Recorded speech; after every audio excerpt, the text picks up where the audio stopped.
Se acabó la sequía en tu vida. Hay cielos abiertos para ti. A continuación, una enseñanza desde la comunidad Llamas de Fuego para las Naciones, desde Soacha, Cundinamarca, en Colombia.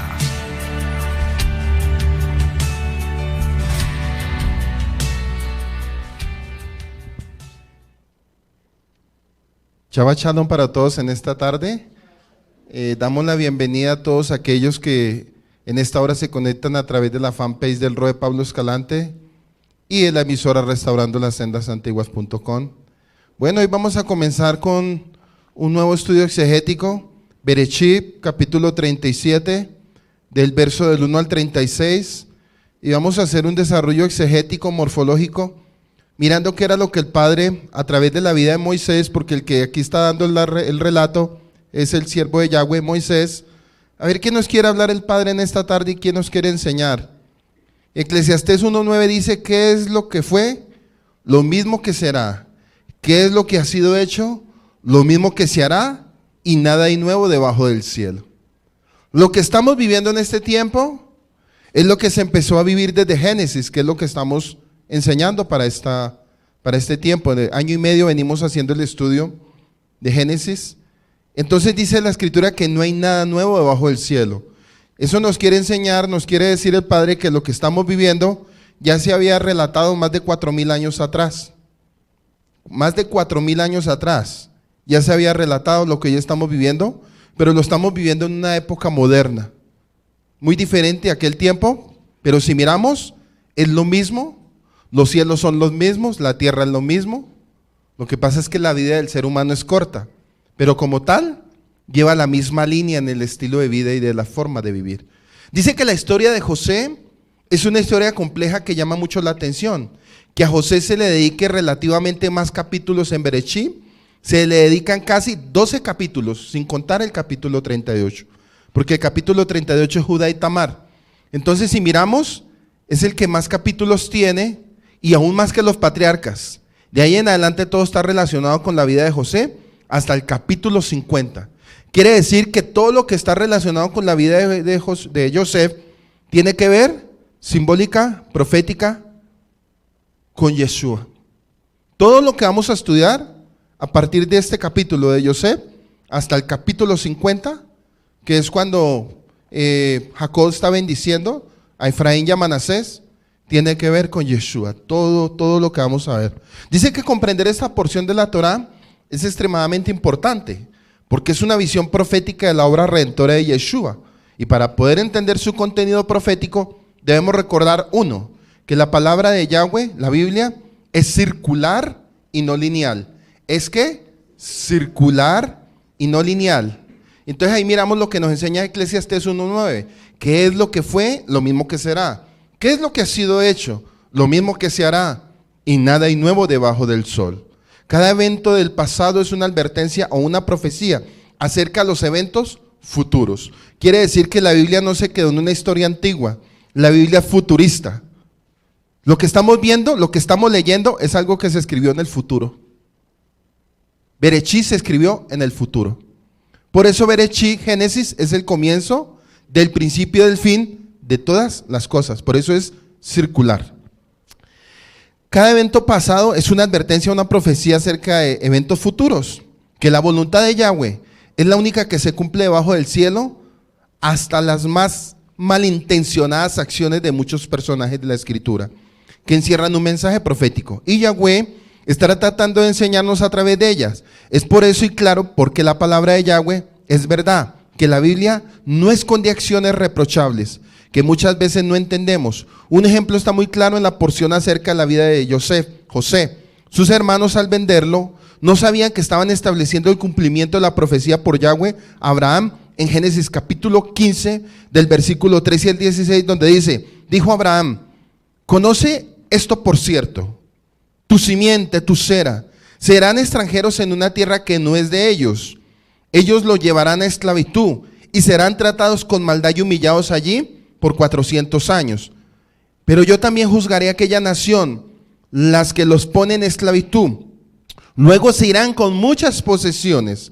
En cuanto a ti, tú te reunirás con tus padres en Shalón y serás sepultado en buena vejez. Solamente en la cuarta generación, mire pues, solamente en la cuarta generación regresará aquí tu cera, porque solo entonces los amorreos estarán maduros para el castigo. Solamente para entonces los amorreos estarán preparados para el castigo. Y sabemos que los amorreos eran descendientes de Canaán, no se lo olvide, Canaán. Cuando le anunció que su descendencia sería esclava en Egipto y además un patrón profético que traería el mensaje de Yeshua, los descendientes, en lugar de haber enterrado a su padre, Jacob permaneció en la tierra prometida. Génesis 37:1 dice, y habitó en la tierra donde había peregrinado su padre, en la tierra de Canaán. ¿Quién era el padre de Jacob? Eso. Entonces no es lo mismo habitar que peregrinar. La actitud de un peregrino es que no tiene una morada fija, siempre está de camino a otro lugar. Ahora Jacob tiene el deseo de asentarse y dejar de ser peregrino. Y esto es un error cuando un justo quiere dejar de luchar y disfrutar de esta vida. Está intentando sacar de antemano lo que recibirá en el mundo venidero. Pero Elohim no le permitió hacer esto y le sucedió el problema con José y establece un estrecho paralelo entre la historia de Isaac y sus vicisitudes con las de Jacob, pues ambos sufren por las rencillas entre sus hijos y el rencor. Un ejemplo fue el rencor de Esaú para con Jacob y el rencor ahora de los hermanos de José para con él. Lo mismo les pasó a Jacob. ¿Se acuerdan que él tuvo que salir de huida para el territorio de Harán y tuvo que irse a vivir allá donde su tío Labán? Dice que después retornó 22 años, pero en total fueron 36 años.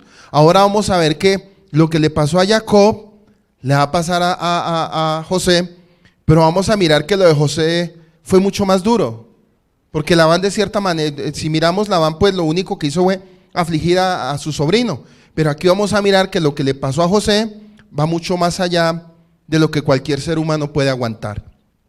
Dice que Isaac sufre por la ausencia de Jacob durante los 36 años, así como la sufrirá muchos años por la ausencia de José. Así va a sufrir también Jacob por la vida de José. Jacob, Isaac, hijo de Isaac, abandona la tierra de Canaán, cruzando el Jordán solo con su cayado, y retorna con grandes riquezas, así como José, que descendió a Egipto vendido como esclavo y llegará a ser gobernador en la tierra de Israel. Y en la tierra de Egipto, y a futuro el pueblo de Israel gobernará la tierra de Canaán, que a la posterior sería Israel. Y ello implica una similitud no solo de eventos, sino de destino. Más tarde el Midrash encontrará también una similitud de eventos entre la vida de Jacob y de su bien amado hijo José. Génesis 37:2 dice, esta es la historia de las generaciones de Jacob. José, cuando tenía 17 años, mire, 17 años, dice que él era un joven de Torá y era pastor. Y Jacob era lo mismo, un hombre de Torá y pastor. Tal vez en la Biblia no nos dice eso, pero hay unas traducciones de interpretación bíblica muy antiguas donde dice que José se ocupaba de estudios de Torá y de pastorear. Eran las dos tareas de lo que hacía desde muy adolescente. Era hombre de tienda también, hombre de Torá como lo fue Jacob. Dice que apacentaba el rebaño con sus hermanos. El joven estaba con los hijos de Bilha. ¿Quién es Bilha? Ella era que una concubina. Y con los hijos de Silpa, mujeres de su padre. Y José trajo a su padre malos informes sobre ellos. Dice así, aquí será, José trajo habladurías acerca de ellos a su padre. Esta es la historia familiar y comienza con José y aparece que la tranquilidad se interrumpió por los problemas de Jacob y las relaciones entre sus hijos y sus 4 mujeres diferentes. Recuerden que él tuvo 4 mujeres, 2 esposas y 2 concubinas. El verso también nos enseña la mala relación en esta familia. El motivo sería por el amor de Jacob sobre José y de igual manera de su hijo a su padre, por el gran amor que Jacob tuvo sobre Raquel. El paralelo entre José y Yeshua es sorprendente y lo vamos a ver en algunas similitudes. Dice que José a los 17 años, después de estudiar Torá, pasteaba las ovejas. Génesis 37:2 dice que Yeshua, comparativo, y eso lo vamos a ver en Juan 10, del versículo 1 al 18, lo vamos a hacer en analogía. Dice que José se la pasaba estudiando Torah, estudio de la escritura, pero también se la pasaba pastoreando las ovejas. Entonces vamos a empezar a mirar similitudes. Dice Juan 10:1-18: si en verdad yo les digo, la persona que no entra en el corral de las ovejas por la puerta, sino que trepa por otra parte, es un ladrón y un atracador. Pero el que entra por la puerta es el pastor de las ovejas. A este es el que el verdadero portero admite, y las ovejas oyen su voz. Él las llama a sus propias ovejas, cada una por su nombre, y las dirige hacia afuera. Después de sacar todas las ovejas que son suyas, va delante de ellas, y las ovejas las siguen porque reconocen su voz. Ellas nunca siguen a un extraño, sino que huyen de él, porque las voces de los extraños no son familiares para ella. Yeshua usó con ellos esta manera indirecta de hablar, pero ellos no entendieron lo que les estaba diciendo. Yeshua, el buen pastor. De modo que Yeshua les dijo otra vez: y en verdad yo les digo que yo soy la puerta de las ovejas. Todos los que han venido antes de mí han sido ladrones y atracadores, pero las ovejas no la escucharon. Yo soy la puerta. Si alguien entra por medio de mí, él estará a salvo, e irá y encontrará pastos. Juan 10:10 dice: el ladrón no viene sino a robar, matar y destruir, mas yo he venido para que tengan vida, y vida de abundancia, en su medida abundante. Yo soy el buen pastor. El buen pastor pone la vida por sus ovejas. El obrero asalariado, puesto que no es pastor, y las ovejas no son de él, ve el lobo venir y abandona las ovejas, y huye corriendo. Entonces el lobo las arrastra y las dispersa. El obrero asalariado se comporta así, porque eso es todo lo que es un obrero asalariado. Así que a él no le importa lo que pase a las ovejas. Yo soy el buen pastor, yo conozco las mías y las mías me conocen. Tal como el Padre me conoce, yo conozco al Padre y pongo mi vida por las ovejas. También tengo otras ovejas que no son de este redil. Necesito traerlas, y ellas oirán mi voz, y habrá un rebaño de pastor. Por esto el Padre me ama, porque yo pongo mi vida para volverlas y de tomarlas otra vez. Nadie me las quita, por el contrario, yo pongo de mí la propia voluntad. Yo tengo el poder para ponerla y tengo el poder para volverlas a tomar. Esto es lo que mi Padre me ordenó que hiciera. Entonces ya empezamos a mirar que José era pastor, y estamos haciendo una similitud de lo que es Yeshua. Dice así, que desde pequeño José comenzó a tomar un puesto de liderazgo, a pesar de ser uno de los menores. Acuérdense que él era el anterior a Benjamín. Benjamín era el más pequeñito de todos. Los hermanos mayores les molestaba eso, sobre todo resentían que su padre favoreciera a José sobre todos los demás hijos. El nombre José significa quitará y añadirá, no se le olvide, quitará y añadirá. Y es una referencia al Mashiach, que vino para morir, 1, para quitar el pecado de Israel y el mundo y sus consecuencias, y 2, para resucitar, para añadir a los gentiles dentro del pueblo escogido. Y ahorita nos vamos a empezar a analizar todos los movimientos que hizo José con todo lo que hizo Yeshua. Por eso esta carta del 37 es mucha similitud profética con el Mesías. Génesis 37:3 dice: llamaba a Israel a José más que a todos los hijos, porque él era el hijo de su vejez, y le hizo una túnica de muchos colores. Subraye túnica de muchos colores. Aquí esto es un punto muy importante. Aquí surge una pregunta, y para los que les gusta leer mucho, dice que en los 2 primeros versículos se habla de Jacob. Los 2 primeros versículos usted va a mirar que dice: y Jacob amó y Jacob hizo. Pero aquí dice: y amaba a Israel. Y aquí cambia la palabra de Jacob a Israel. Y vamos a mirar por qué hay un cambio. Yo les he enseñado que cada palabra tiene un sentido profético. Dice: y amaba a Israel a José más que a todos sus hijos, porque era el hijo de su vejez, y le hizo una túnica de muchos colores. Entonces aquí surge una pregunta: ¿por qué en los 2 versículos anteriores se habla de Jacob y en este versículo 3 se habla de Israel? Jacob para este tema significa, es el nombre del padre de familia, es el nombre del padre de familia.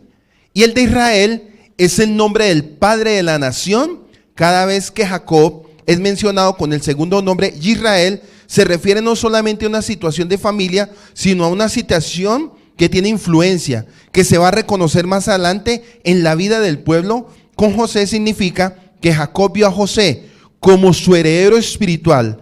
Este hijo se va a ocupar del pueblo en el futuro. José sería el que se encargaría del pueblo en el futuro. Por eso cuando sea en este capítulo o en este versículo 3, cuando viene la pronunciación de Israel, ya significa asuntos espirituales. Significa que algo va a suceder. Significa que va a haber una interpretación profética. Significa que algo va a hablar Jacob. Algo va a suceder con esta enseñanza. En los dos primeros versículos da la palabra como el padre de familia. En el tercer versículo lo da como padre sobre la nación de Israel. Porque a veces leemos y decimos, es lo mismo. No es lo mismo, nunca. Dice que él le había hecho una túnica ornamentada. Traducimos pashin como ornamentada. Otros comentaristas sugieren que pashin deriva de la palabra paz, que en arameo quiere decir la palma de la mano. La palma de la mano, indicando que las mangas de la túnica llegarían hasta la palma de la mano, y de allí la versión que traduce túnica de mangas largas. El hecho de hacer Jacob una túnica para José quiere significar que él es el dirigente, ya sea en la casa o en el campo. Ojo con este punto, que él iba a ser dirigente en la casa y en el campo. Ojo con este punto. La casa significa Israel. La casa significa Israel. Y el campo significa el mundo. El campo significa el mundo. Quiere decir que Joseph, simbólicamente, lo que a futuro sería Yeshua, llega Yeshua al pueblo de Israel. Ojo, cuando él dio esta profecía, dice Yeshua, yo no vengo sino por las ovejas perdidas de la casa de Israel. En ese momento él estaba hablando desde la casa que era Jerusalén, pero se estaba refiriendo a las ovejas perdidas de la casa de Israel que estaban en el campo, estaban en todas las naciones del mundo. Entonces, aquí dice que José iba a ser dirigente ya sea en la casa o en el campo. ¿Ya entendieron, cierto? Como dice el versículo, y lo investiré con su túnica y autoridad le daré en su mano. Isaías 22:21. José fue el hijo más amado por Jacob. Yeshua, el hijo amado de Yahweh. Mateo 3:17 y dice, y hubo una voz del cielo que decía, este es mi hijo amado, el amado en quien he puesto mi complacencia. Lucas 23:11 dice, los romanos se disputaban la túnica de Yeshua. Herodes y sus soldados trataron a Yeshua con gran desprecio y se burlaban de él. Entonces, vistiéndole con una túnica elegante, lo enviaron de vuelta a Pilato. Apocalipsis 4:3 dice que él volverá y él volverá adornada con ella en gloria. O sea, cuando Yeshua venga, miren lo que dice aquí en Apocalipsis 4:3. Y el que estaba sentado era semejante en aspecto a piedra de jaspes, de sardio, y había alrededor de él un trono, un arco, semejante en aspecto a la esmeralda.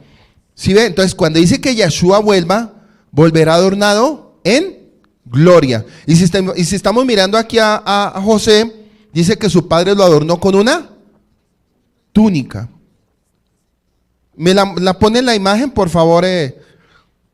Y dice que una túnica de muchos colores. Entonces, ¿se acuerdan cuando el arco tuvo muchos colores? ¿Cierto? Cuando dijo que nunca más iba a volver a ser acabada la tierra por diluvio. Y volvemos a hablar de algo de colores. Ya estamos hablando aquí de una túnica. Y vamos a ver qué representa la túnica, porque la túnica también tiene muchos colores. Sigo con esto. Dice que vamos a seguir analizando la túnica de multicolores de José proféticamente. ¿A qué más nos lleva? ¿Y qué nos quiere revelar? Entonces ahí surge una imagen, Andrés, donde dice, los templos son simbología de nuestro cuerpo. Por ello el tabernáculo de Moisés representa a los humanos.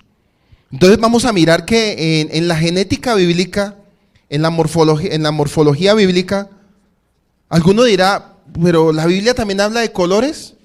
Claro, la Biblia habla de números, la Biblia habla de códigos, la Biblia habla de muchas cosas. La Biblia habla de ciencia. Pero aquí específicamente dice que le hizo una túnica con muchos colores a José el soñador.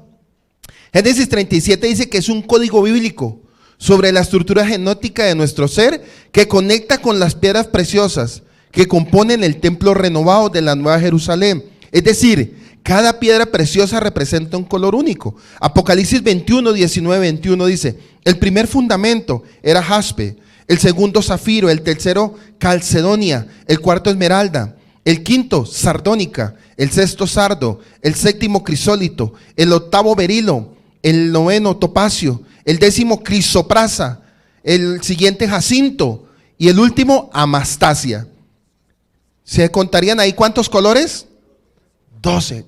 ¿Y usted qué piensa cuando contamos 12 colores? Bueno, ya estamos analizando. Entonces, esa túnica, ¿cuántos colores cree usted que traía? 12 colores. Con cada color de cada piedra. O sea, quiere decir, Israel representa, Jacob representaba el templo, ¿se acuerdan? En Génesis capítulo 28 dice que él se recostó sobre una piedra y esa piedra representaba a Yeshua. Había una escalera y él veía descender ángeles que subían y bajaban, y Jacob representaba simbólicamente que él era ¿qué? El templo. Ojo con esto, el templo. Ahora estamos viendo que José, ¿qué está dando como a representar? José está representando al Mashiach, está representando el sacerdocio, está representando lo que a la postrera Apocalipsis 21, 19, 21 nos quiere transmitir. Quiere decir que ellos ya sabían lo que iba a suceder cuando retornara por segunda vez Yeshua a la tierra. Y usted dirá, ¿cómo lo vieron ellos? Pues hermano, así es el Padre. 4,000 años atrás, acuérdense que estamos bíblicamente 5,779, pongámosle 6,000. Y esto sucedió hace 4,000 años atrás. Y hace 4,000 años atrás Yahweh le reveló a Abraham, a Isaac, a Jacob y a los siervos, como en el caso de Joseph, le reveló todo el futuro. Por eso a él le decían el soñador. Usted ha escuchado a una persona cuando le dicen, oiga, pero usted es soñador. Usted sí sueña, oiga, pero qué jartera con usted que la pasa soñando. Sus sueños no me gustan, qué pereza, qué aburrimiento. Pues de cierta manera José era ese tipo de siervo. Era ese tipo de personaje espiritual. Cada piedra preciosa representa un color exclusivo. Por ello es descrito sobre una base de 10 piedras preciosas de colores. En la ingeniería genética, cada componente ADN, adenina, timina, guanina, citosina, se identifica con un color. Y ya sabemos que cuando en la Biblia se habla del templo, está hablando también del cuerpo. Por eso nos dice la Escritura en la carta de Corintios: ¿no sabéis que vuestro cuerpo es templo del Espíritu Santo? Y otro texto dirá, ni dirán, helo aquí o helo allí, porque aquí el reino de Yahweh está sobre nosotros. Sabemos que nuestro cuerpo es el templo del Rúa, pero esta carne es de naturaleza caída y que necesitamos una redención y una renovación de nuestro ADN.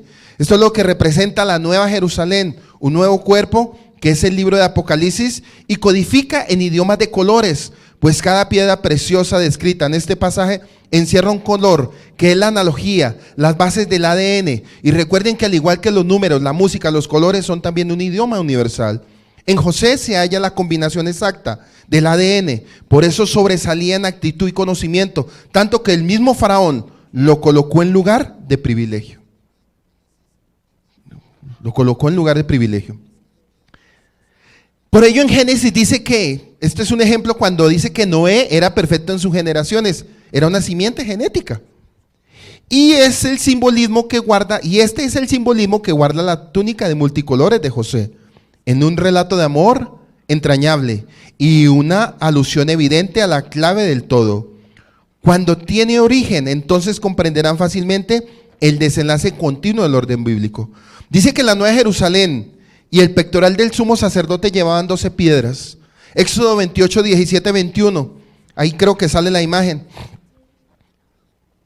Éxodo 28, 17, 21. Dice, y lo llenarás de piedra, de piedrería. ¿Se acuerda que en el pectoral traía 12 piedras? Y esas 12 piedras representaban las tribus de Israel. Entonces viene una pregunta. La túnica que Jacob le hizo a su hijo José, ¿eran representación a qué?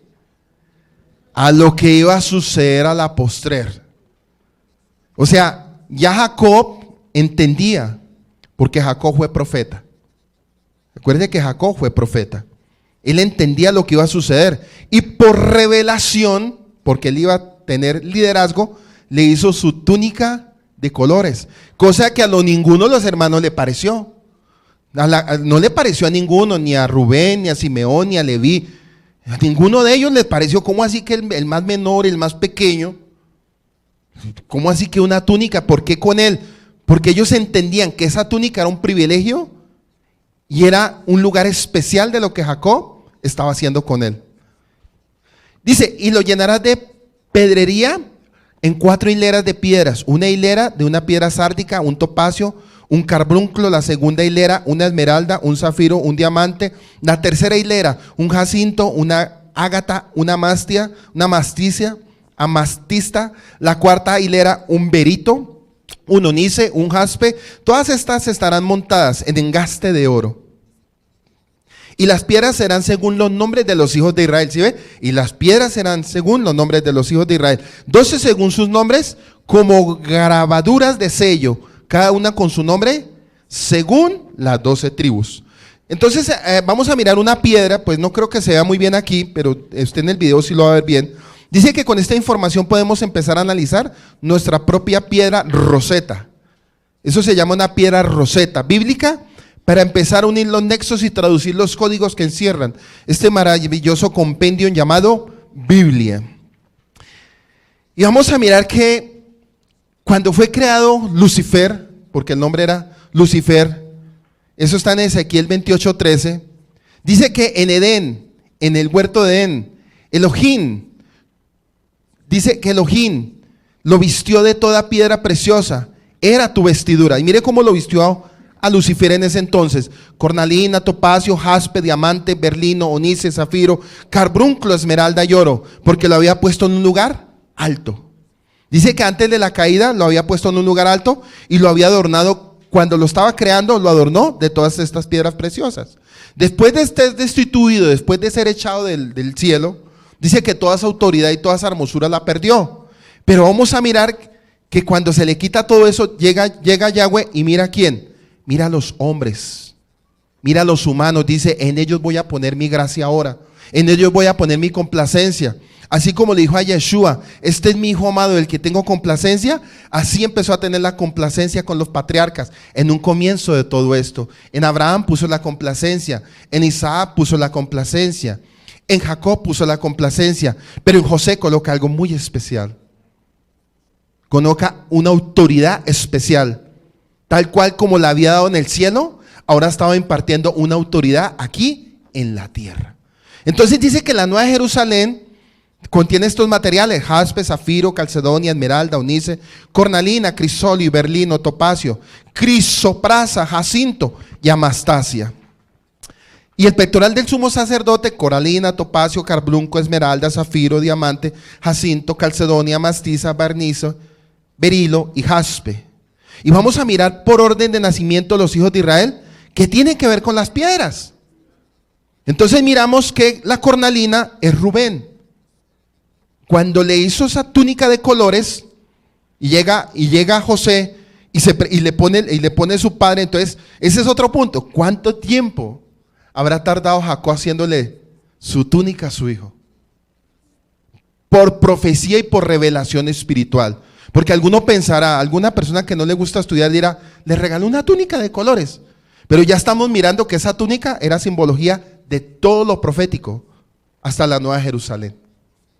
Le estaba hablando hasta que vuelva el Eterno por segunda vez. Y los colores tienen que ver con las tribus y con la autoridad que Yahweh le había dado a cada pueblo.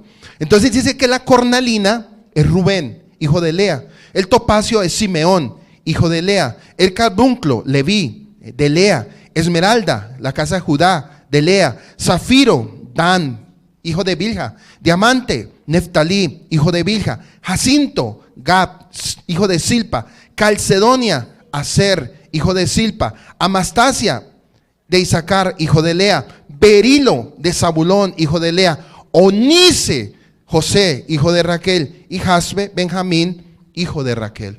Con esos colores, él le estaba dando a cada uno lo que iba a hacer a futuro como pueblo de Israel. O sea, ya se estaba estableciendo lo que iba a suceder a futuro con el pueblo de Israel.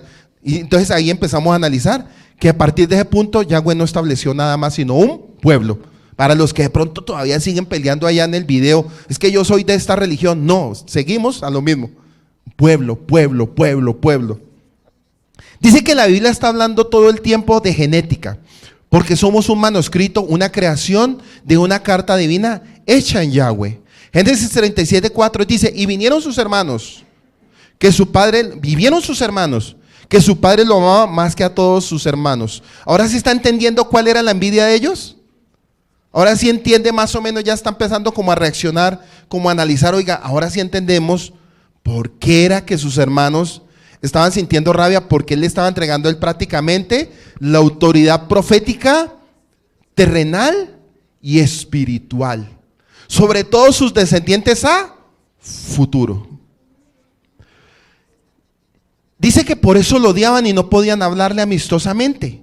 Ellos le odiaron y no pudieron hablar con él en Shalom. Quiere decir que lo odiaron tanto que ni siquiera podían oírlo. Cuando Yosef les decía Shalom, paz, ni podían responderle con Shalom. El odio seguirá creciendo. Los sueños de José, amablemente que contará a sus hermanos, los provocarán más al odio.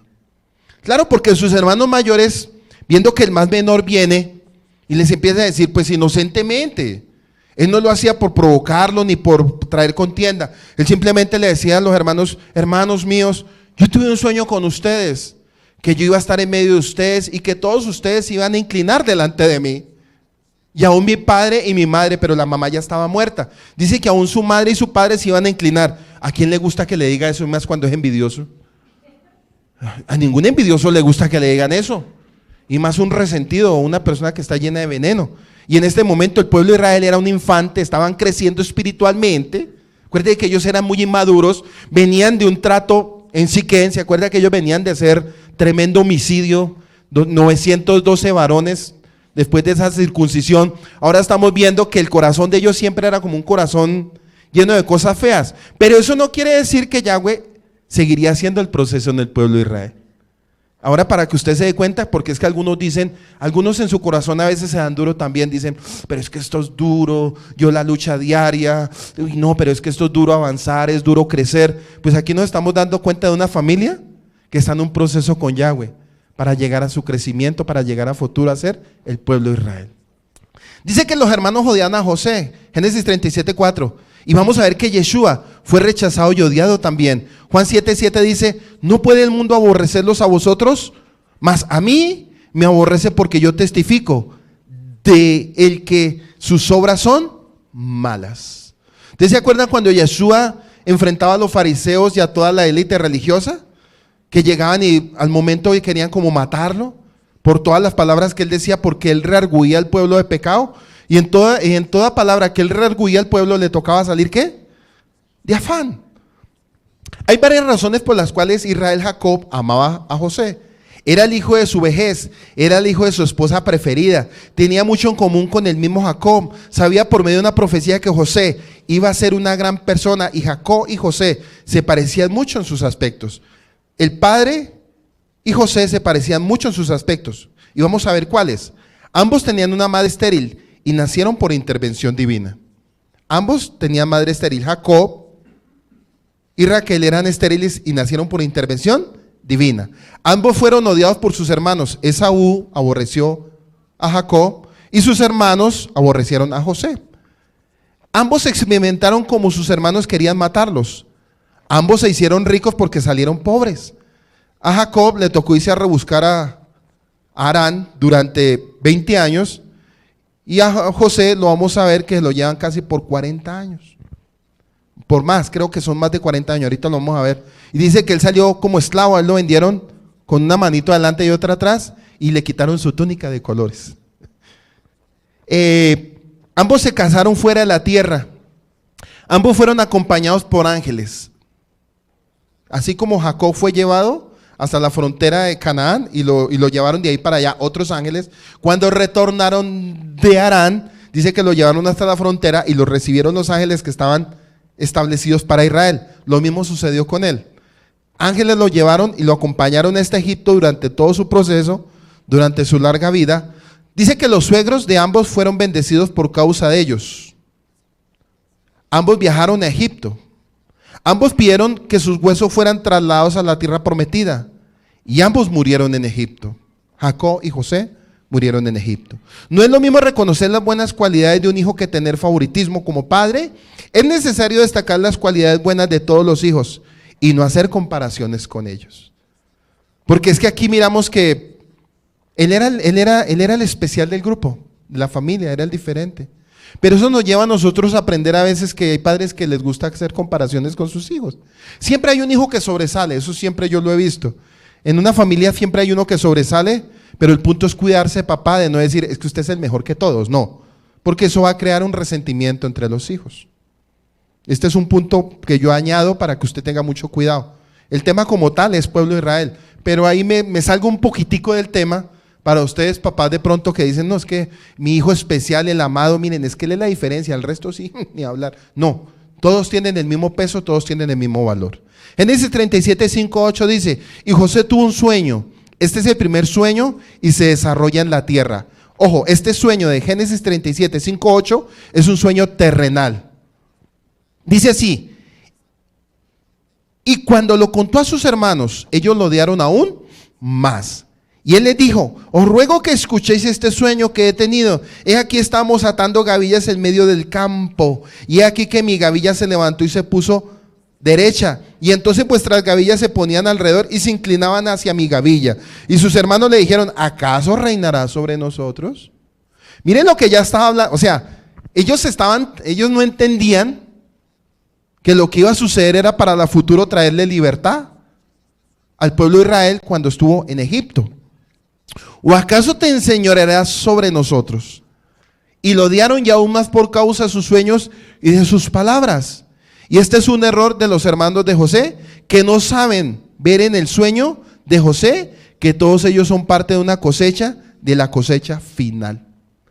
Ellos no entendían que lo que Yahweh estaba hablando hace 4000 años es la cosecha final.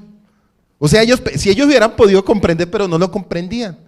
Ellos no sabían que ellos habían sido escogidos todos para ser un pueblo entre todas las naciones de la tierra. De una familia imperfecta, ojo con este punto. No era la que familia, porque estaba en el proceso de formación. Eso es como cuando tú llegas a la comunidad.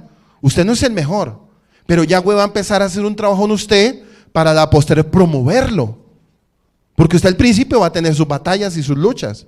Pero ojo, el punto es que usted no termine en batalla y en luchas como muchos. 30, 40 años, peor que el pueblo de Israel, y no hagan nada por su vida, ni hagan por su familia, ni por los demás. Por eso usted tiene que dar frutos. Y aquí estamos mirando que ellos no podían comprender la profecía, porque ellos no sabían que a la postrer, hasta nuestros días, cuando hablamos del pueblo de Israel, nos acordamos de esos chicharrones, de ellos. De ellos nos acordamos, pero de ahí, Juan del Padre se le plació sacar las naciones para toda la tierra. De ahí fue donde él quiso, de una familia imperfecta, con todos sus defectos y todas sus cosas, sus virtudes, etcétera, lo que tenga. Dice que José soñó acerca de su futura gloria. Génesis 37, 6, 8 dice, y haciendo una comparativa con Yeshua, dice, Yeshua habló acerca de su gloria también. Mateo 26, 64 dijo, Yeshua le dijo, tú lo has dicho, y además os digo, que a partir de ahora veréis al Hijo del Hombre sentado a la diestra del poder viniendo sobre las nubes del cielo. Y seguimos con José. Y soñó José un sueño. La historia de José comprende 6 sueños que aparecen en 3 grupos durante todo el ministerio de su vida. 2 del mismo José. 2 en la historia del copero y el panadero de Faraón.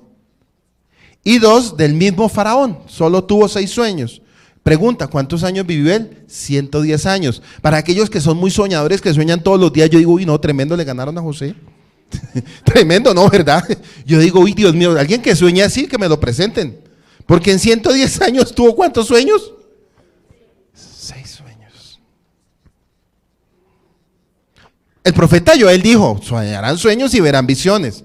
Pero acuérdense que este punto es muy importante. Mi tema aquí estamos hablando de nacimiento de pueblo de Yosef, pero mi tema importante aquí es Dijo el profeta Joel, soñarán sueños y verán visiones, pero todo en su tiempo escalonado, no siempre.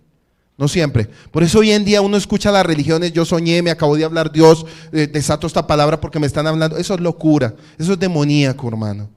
Yo no creo en ese tipo de enseñanzas de púlpito, que Dios me está hablando y me está diciendo esto y me está diciendo, dígale. No, dése cuenta que él preparaba, cuando Yahweh iba a hablar al pueblo, preparaba el tiempo y el corazón específico para llevar el mensaje.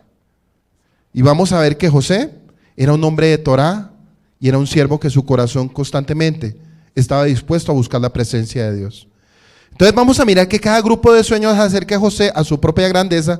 Sin embargo, en el libro de Génesis se distinguen dos categorías de sueños. Ojo con esto. Sueños en los cuales Yahweh habla. Cuando Yahweh habla por medio de sus sueños en la primera categoría, Yahweh se revela y habla ya sea formulando un pedido o advirtiendo alguna prevención. Estos últimos sueños no necesitan interpretación alguna, ya que cada cual entiende el lenguaje de los mismos. Estos últimos no son sueños, sino más bien palabras dirigidas a una persona durmiente. Todos los sueños comprendidos en la historia de José consisten en imágenes y acontecimientos. Ellos también hablan, pero existen varias interpretaciones posibles de los mismos. La persona que sueña desea una explicación ofrecida, preferentemente por una interpretación experto. Los sueños en los cuales Yahweh se revela piden acción al hombre, mientras que la segunda categoría de sueños vaticina eventos futuros. Las diferencias entre los sueños de José y aquellos que los patriarcas están dados por respectivos lugares que ocupan en la historia de la religión bíblica, la cercanía a Yahweh parece decrecer. Él habla con Abraham, con Isaac y con Jacob en revelación directa, pero ya no más a Yosef. Quiere decir que Yahweh, Yeshua sí se le presentó ¿a quién? Abraham. Tuvo revelación con Isaac, tuvo revelación con Jacob, pero a José se le presentó por sueños. Aquí en ningún momento vemos que se le haya manifestado Yeshua y le haya dicho a José tal cosa o tal cosa. Hasta este momento de esta enseñanza, ¿no? Entonces están los dos sueños. Está el sueño que es durmiente y está la visión que esto está despierto y entra en un éxtasis y empieza usted a recibir revelación. No necesita estar dormido. Dice, y soñó José un sueño y se lo dijo a sus hermanos. Ellos siguieron odiándole más.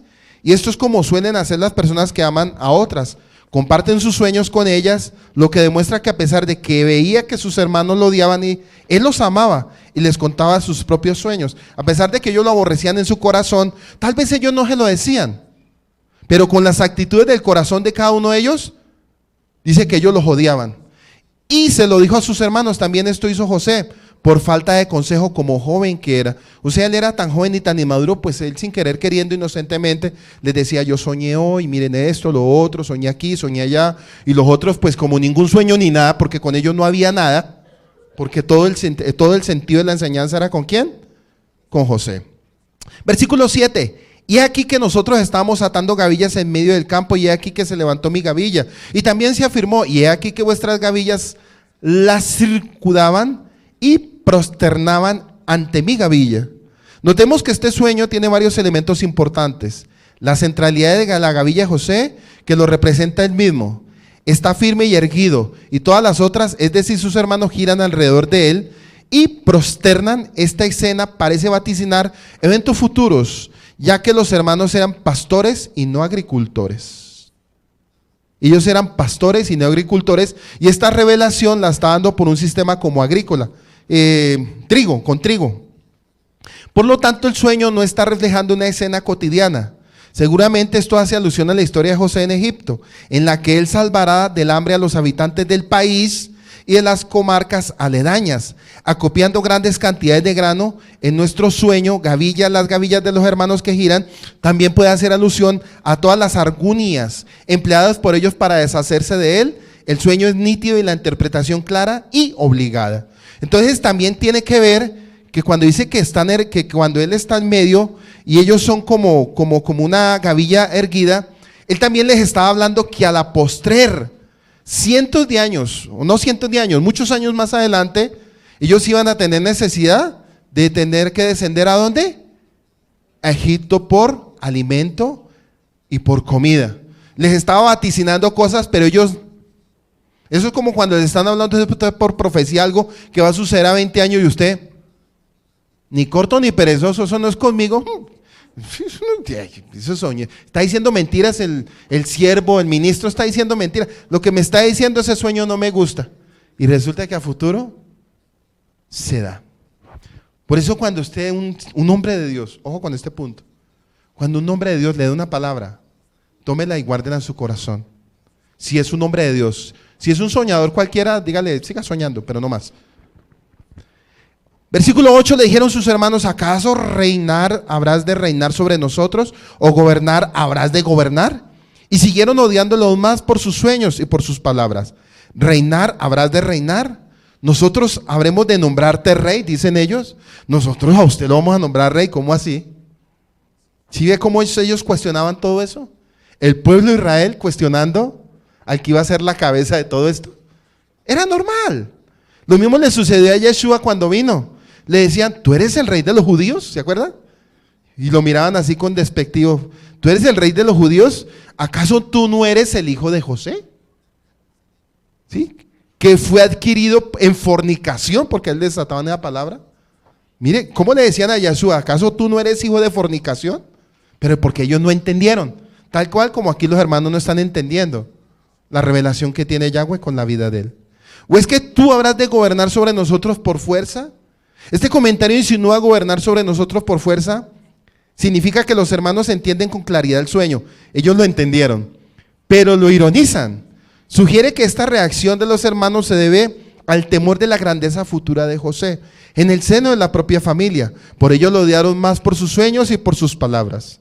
Es probable que ellos hayan pensado que José inventaba sus propios sueños para irritarlos, y por eso dice el versículo que lo odiaban por sus sueños y por sus palabras. Y veamos algo interesante con el sueño profético de José. Dice que las gavillas hablan de una cosecha que tiene mucho que ver con la vida de José y del Mashiach. La cosecha es un producto de la nueva vida como consecuencia de la muerte de los granos. Entonces dice que mi gavilla se levantó. Cuando José está hablando, dice, mi gavilla se levantó. Alude al levantamiento de José y a la resurrección del Mashiach de entre los muertos cuando él resucita. Ojo con estos puntos. Vuelvo y lo leo. Mi gavilla se levantó. Alude al levantamiento de José, porque ellos tratan de matar a José, pero José se levanta porque lo sacan de la cisterna. Y aquí miramos que Yeshua cuando resucita, resucita de una cueva donde duró ¿cuántos días su cuerpo físico? 3 días. Entonces esa gavilla que se levanta es simbología de la resurrección del Mashiach de entre los muertos. Vuestras gavillas se ponían alrededor y se inclinaron. Muestra que después del levantamiento de José y la resurrección del Mashiach habría un reinado. Ojo que estoy hablando de José y proféticamente Yeshua. Dice que muestra que después del levantamiento de José y la resurrección del Mashiach habría un reinado. También muestra que todas las tribus de Israel tendrán que reunirse alrededor del Mesías para obedecerle con reverencia. Ojo pues, cuando venga Yeshua por segunda vez, las 12 tribus y todos los descendientes, ahí sabremos de quiénes somos descendientes. Pero acuérdense que entramos por la línea de Efraín. Cuando entramos por la línea de Efraín. Pero cuando descienda la Nueva Jerusalén y entremos por las 12 puertas, ahí sabremos muchas cosas que hasta ahora nadie podrá saber. Ni aun los judíos que juegan con el ADN. Porque ese judaísmo talmúdico, llegan y hacen una prueba de ADN para saber de qué tribu es usted. Eso es una mentira de las mentiras, hermano. Nunca se coma ese cuento. Eso es una mentira diabólica hasta el día de hoy. Eso solamente lo dirá Yahweh el día que cuando descienda la Nueva Jerusalén. O que nombre que usted se llama Pedro, Pepito, Pedro. No, esperemos cuando Él venga nuestros nombres serán cambiados. Y no como hace el judaísmo que lo circuncida y usted ya no se llama Pedro, se llamará Pablo. Eso es pura basura judía. Esperemos que venga Yeshua y ahí sabremos muchas cosas. Hasta donde yo puedo transmito, porque lo que no está escrito no se transmite. Génesis 37:9 dice, y soñó aún otro sueño y lo refirió a sus hermanos. Dijo, mira, he soñado otro sueño y aquí el sol y la luna y 11 estrellas se postraban delante de mí. Sol y luna y las estrellas se postraban delante de mí. Entonces, ¿qué pensaría usted si hablamos de sol y luna y 11 estrellas? Eso suena como esoterismo, ¿cierto? Suena como algo raro, como a cábala. Este es el segundo sueño que se desarrolla en el cielo. Este segundo sueño, el primero fue en la tierra, que fue con las gavillas. Este segundo sueño se desarrolla, es espiritual porque se desarrolla en el cielo. Dice que soñó más otro sueño y se lo contó a sus hermanos. Hijo, he aquí he soñado otro sueño. He aquí el sol y la luna y 11 estrellas se posternaban ante mí. En el primer sueño había visto una escena terrenal, mientras que la escena en el segundo sueño ocurre en el cielo. Como es usual en los sueños, este sueño parece representar lo imposible, ya que el sol y la luna y las estrellas nunca pueden aparecer juntos.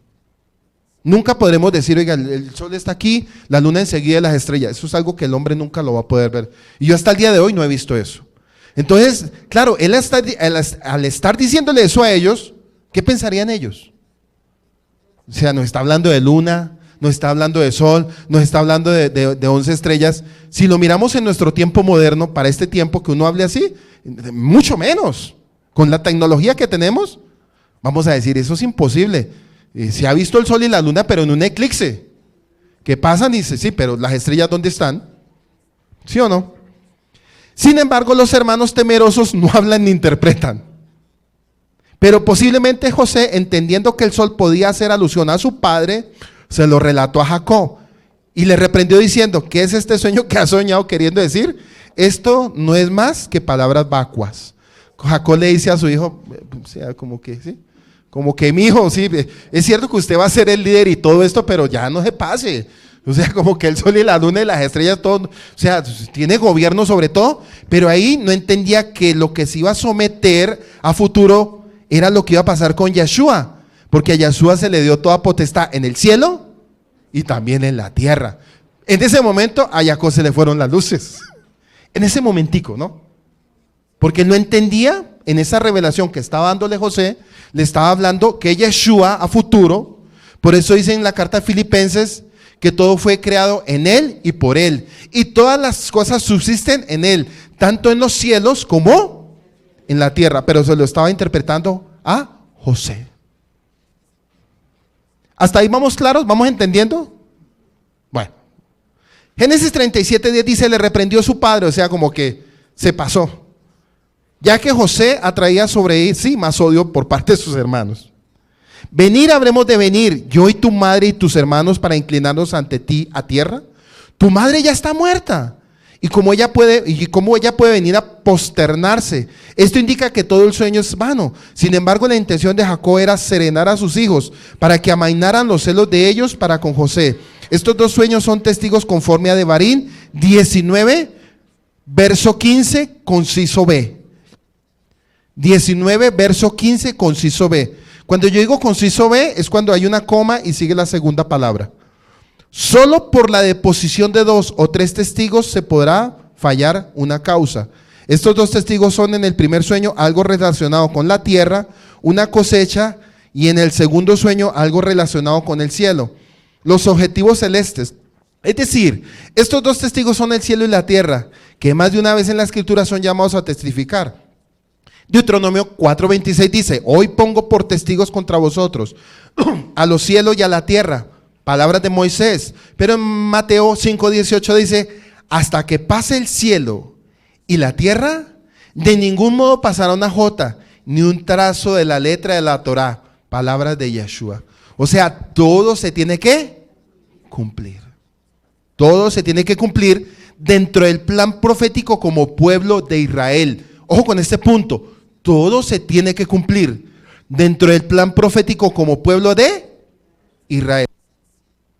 Mashiach en la revelación de Apocalipsis 20:11 dice, mira un gran trono blanco y al que estaba sentado en él, ante cuyo rostro huyeron la tierra y el cielo, y no fue hallado lugar para ellos. Palabras de Juan.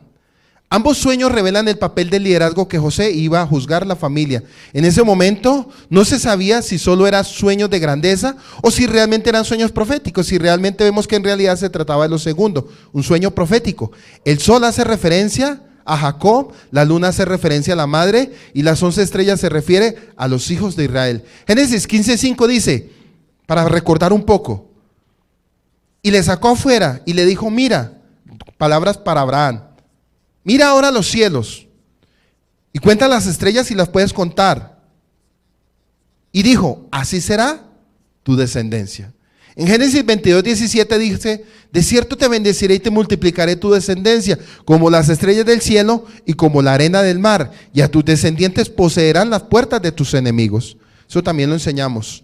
26:4 de Génesis, multiplicaré tu descendencia como las estrellas del cielo, y todas las naciones de la tierra serán benditas en tu simiente. Quiere decir que a José se le está dando la última confirmación de lo que iba a suceder, pero acuérdese que esa confirmación se iba a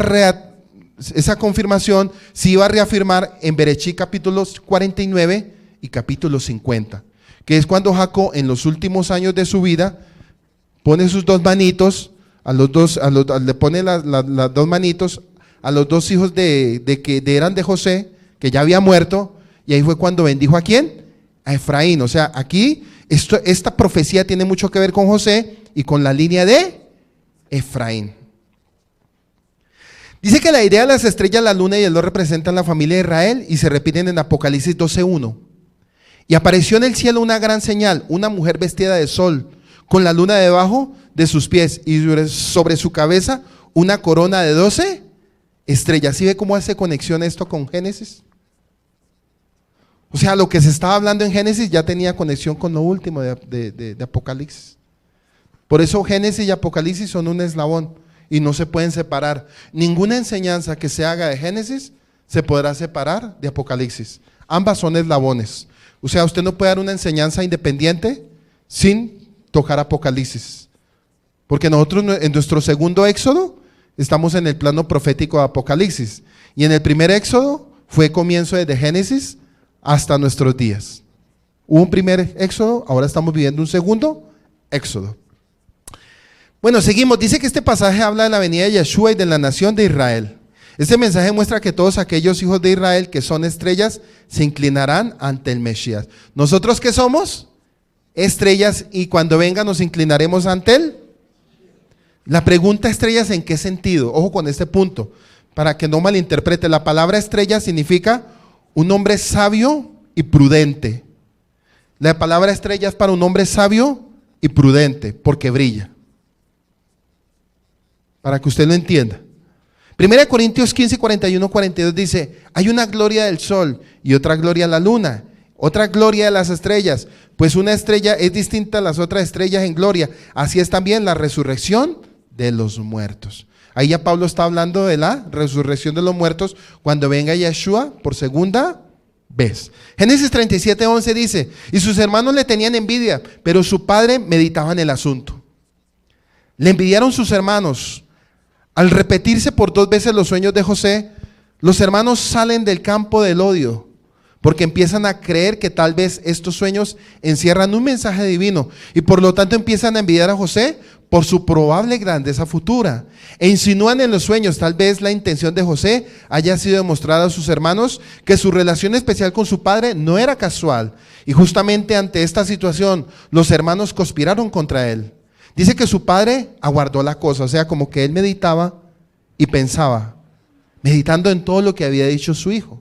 Sugiere que si bien Jacob reprendió a José por su sueño, tuvo sin embargo una actitud interna bien diferente. Probablemente Jacob empieza a alentar alguna expectativa acerca de la probable grandeza de José. En algún momento de su vida, y tal vez siguiendo esta idea enunciada, entenderemos mejor con 2 actitudes futuras de Jacob, que transcribieron literalmente. Dice que rasgó Jacob sus vestiduras cuando supo de la muerte de su hijo. Dice que rasgó sus vestiduras. Eso está en Génesis, en Berechí 37, 34, 35. Me adelanto un poquito. Dice que cuando supo de lo que le sucedió a su hijo, rasgó sus vestiduras. Pero ojo con lo que voy, ojo con este punto. Que transcribimos literalmente, dice que rasgó sus vestiduras, se puso un saco en sus lomos y se asumió en duelo por su hijo. Muchos días se levantaron todos sus hijos y todas sus hijas. Mire que aquí dice y todas sus hijas. Quiere decir que él no tenía solamente una hija Dina, había más mujeres y todas sus hijas. Para consolarle, mas él se negó a ser consolado y dijo, pues habré de descender hasta mi hijo en duelo al sepulcro, y le lloró a él su padre.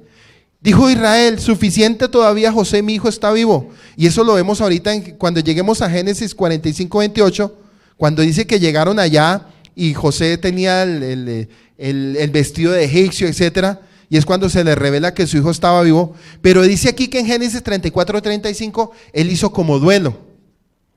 Pero hay un punto que nos va a llevar a pensar. ¿Usted se acuerda cuando Abraham, el padre le dijo, ofrece a tu hijo, tu único hijo? Entonces él dijo a su esposa que volvería. Le dijo a la esposa, nosotros volvemos. Porque él sabía que su hijo no iba a morir, porque Yahweh iba a hacer una obra redentora. ¿Sí? Lo mismo sucede aquí con Jacob. Dice que él lloró, ojo con este punto, él lloró y hizo duelo, pero él sabía muy por dentro de su corazón que su hijo estaba vivo. Porque usted lo lee y dirá, pues en interpretación dirá que él sí se amargó realmente. Pero acuérdese que él era un siervo que recordaba las escrituras de los sucesos anteriores. Él en su corazón, ojo con este punto. Por eso uno cuando estudia la Biblia siempre nos lleva a dos cosas, pensar y meditar. Pensar y meditar. Dice que él lloró, pero muy por dentro de su corazón, no está escrito, hay un midrash, muy por dentro de su corazón, él decía, él está vivo todavía. Cuando le llevaron la túnica de colores llena de sangre, que eso lo vamos a leer ahorita, él lo miró y lloró, pero él muy por dentro de su corazón sabía que esa sangre no era la sangre de su hijo. Para que usted vaya pensando ahorita cuando lleguemos a ese texto. Dice que la seguridad de Jacob, al creer de inmediato que José vive, a pesar de haber declarado que José fue devorado, emana posiblemente de la veracidad de que Jacob atribuye este sueño. ¿Se acuerda que los hijos le dijeron que lo había comido un animal, etcétera, etcétera? Y en Mateo 27-18 dice, porque Pilato sabía que por envidia a Yeshua lo habían entregado. ¿Usted se acuerda que la esposa de Pilato tuvo un sueño? Y él también tuvo un sueño. Y él sabía que el pueblo de Israel lo había entregado ahora a Yeshua, era por envidia. Lo mismo que los hermanos de José lo quisieron matar por envidia. Entonces dése cuenta que esa raíz de envidia y de homicidio y de todo eso, eso viene de Adán y Eva, de Caín y Abel. Génesis 37, 12 y 18. Ojo con lo que viene. Ojo con ese punto porque del 12 al 18 vamos a encontrar mucha profecía.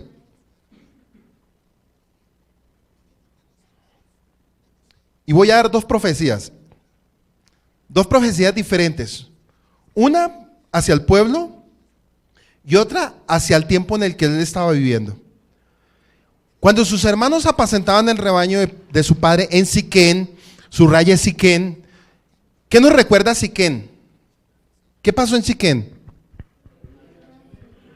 Allá fue la masacre en Siquén, donde no tenía que ir Jacob, porque Jacob tenía que subir era a Betel.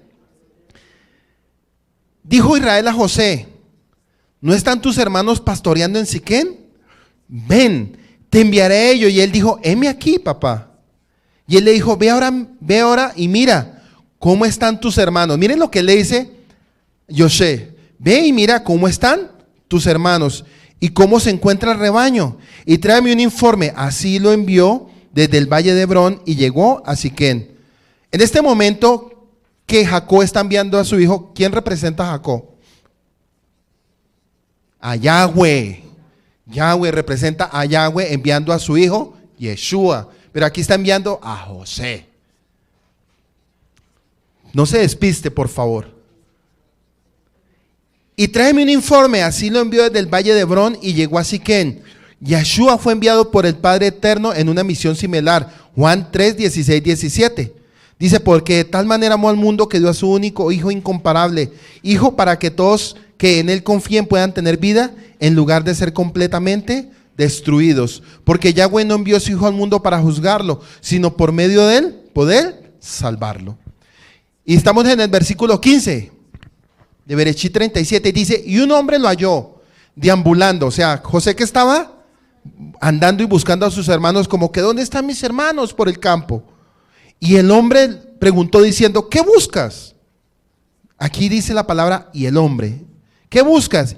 Y dijo, estoy buscando a mis hermanos, te ruego que me digas dónde pastorean ellos. Respondió el hombre, partieron de aquí, pues les oí decir, vamos a Dotán. Y fue tras sus hermanos y los halló en Dotán. Cuando lo vieron de lejos antes que acercara a ellos, se confabularon para darle muerte.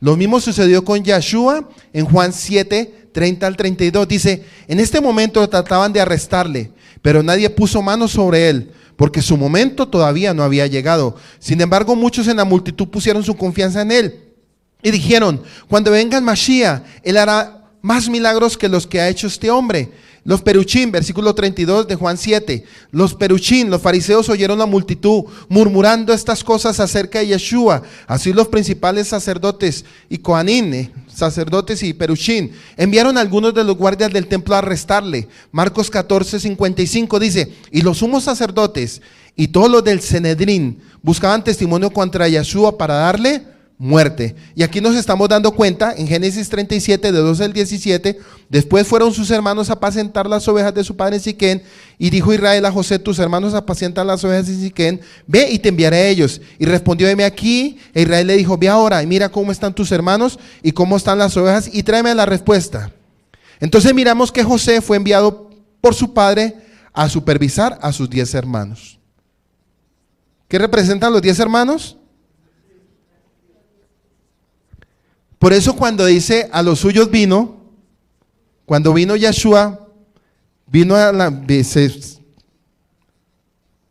empezó su ministerio en el pueblo de Israel, y él dice una palabra: a los suyos vino, pero los suyos no le recibieron, pero sí los recibieron, porque los discípulos que establecieron para ser formados sí los recibieron. Pero aquí estamos mirando que así como los hermanos de José lo rechazaron y querían matarlo, así en este momento estamos viendo que con el sistema religioso querían también prenderlo y matarlo. Dice que José fue enviado a supervisar a sus 10 hermanos, los hijos de Israel. A simple vista no parece nada extraño en esta misión, con la excepción de que los hermanos de José están en Siquén. El lugar donde está la familia fue influenciada y perjudicada por la cultura corrupta de los cananeos. Siquén será siempre un lugar que simboliza pecado, ya que fue la zona de desastre para la descendencia de Israel. Allí pecaron los hermanos de Dina, fue violada, y ahí se dividió el reino. Primera de Reyes 12:1. Miren lo que pasó ahí. Ahí se dividió la nación de Israel. Dice que Yosef estaba dispuesto a obedecer a su padre, aunque implicaría el rechazo y el sufrimiento causado por sus hermanos. En este sentido, la historia se hace un tipo de nuestro arquetipo Yeshua, ya que esto es lo que mismo que le pasó en su venida a la tierra. Lucas 20, 13, 15. Dice: entonces el dueño de la viña dijo: ¿qué haré? Enviaré a mi hijo amado, quizá a él lo respetarán. Pero cuando los labradores lo vieron, razonaron entre sí diciendo: este es el heredero, matémoslo para que la heredad sea nuestra. Y arrojándolo fuera de la viña, lo mataron. José fue enviado por su padre terrenal, al igual que Yahweh, el Padre Celestial, envió a su hijo Yeshua. Primera de Juan 4:10 dice, Primera de Juan 4:10, no en esto está el amor, no en que nosotros hayamos amado a Elohim, sino que Él nos amó y envió a su Hijo como propiciación por nuestros pecados. Primera de Juan 4:10. Dice también: y vino a su misión de amor libre, voluntaria y alegremente, al igual que José, nuestro amado Mesías, dijo. Hebreos 10:7. He aquí vengo, oh Elohim, para hacer tu voluntad. En la cabecilla del rollo está escrito acerca de mí. Dijo a que Israel estaba preocupado por el bienestar de su hijo, dijo a José. En el 14, ve ahora y mira cómo están tus hermanos y cómo se encuentra el rebaño, y tráeme un informe. Así lo envió desde el valle de Hebrón, cerca de 32 kilómetros al sur de Jerusalén. Dice que José fue enviado desde Hebrón, y Yeshua, nuestro hermano mayor, fue enviado desde los cielos. Hebrón significa comunión y amistad plena, lo que apunta a la relación que el Hijo tenía con el Padre en el cielo, antes de su encarnación y de venir a este lugar de su pecado y sudor y de dolor. Él vino a los que lo odiaban sin causa y querían matarlo. Del mismo modo, José vivió en común pacífica con su padre y estaba en casa conocido, amado y comprendido, pero fue un lugar lejano a los que le odiaban sin causa y querían matarlo. La palabra hebrea que ha sido traducida como están en Shalom, que significa paz y bienestar y prosperidad y salud. Esto está revelado que el Mesías fue enviado por el Eterno para buscar Shalom a Israel, es decir, su paz, bienestar, prosperidad y su salud. El Mesías es el mensajero de Shalom para Israel, lo que está escrito, y eso lo vemos en Efesios 2:17. Y vino y anunció paz a vosotros que estabais lejos, y paz a los que estaban cerca. Entonces, si estamos viendo un paralelo, cuando yo hablo de José y hablo de Yeshua, es un paralelo que está muy arraigado con la enseñanza que estoy dando. Dice que Jacob mandó a buscar a sus hijos con José. El Padre Celestial envía a Yeshua preencarnado para buscar a todas las ovejas que se habían dispersado. Dice que con toda decodificación interesante saber que Shiken significa hombro. El hombro habla de soportar una carga e implica servicio o sujeción. Aquí alude proféticamente a la viga puesta sobre los hombros de Yeshua. ¿Se acuerda qué fue lo que llevó Yeshua? El madero. Teniendo en cuenta esto, debe llamarlo la atención leer que al salir de la comunión con su padre terrenal, Yosef llegó a Siquén. Este presagio, el camino que el Mesías hizo al salir de la comunión con su Padre Celestial y venir a la tierra, un lugar de pecado y de sufrimiento, él se convirtió en un siervo, es decir, una persona de servicio y constante sujeción a su Padre Israel, quien lo comisió en dicha tarea. Asimismo fue la actitud que hubo en el Mashiach. Filipenses 2, 6, 7 dice, quien, existiendo en forma de Elohim, no quiso por usurpación ser igual a Elohim, sino que se despojó a sí mismo, tomando la forma de siervo. Entonces dése cuenta que en ese momento José era un siervo pequeño y el menor de todos. Cuando Yeshua vino a la tierra, se hizo el siervo más pequeño que todos.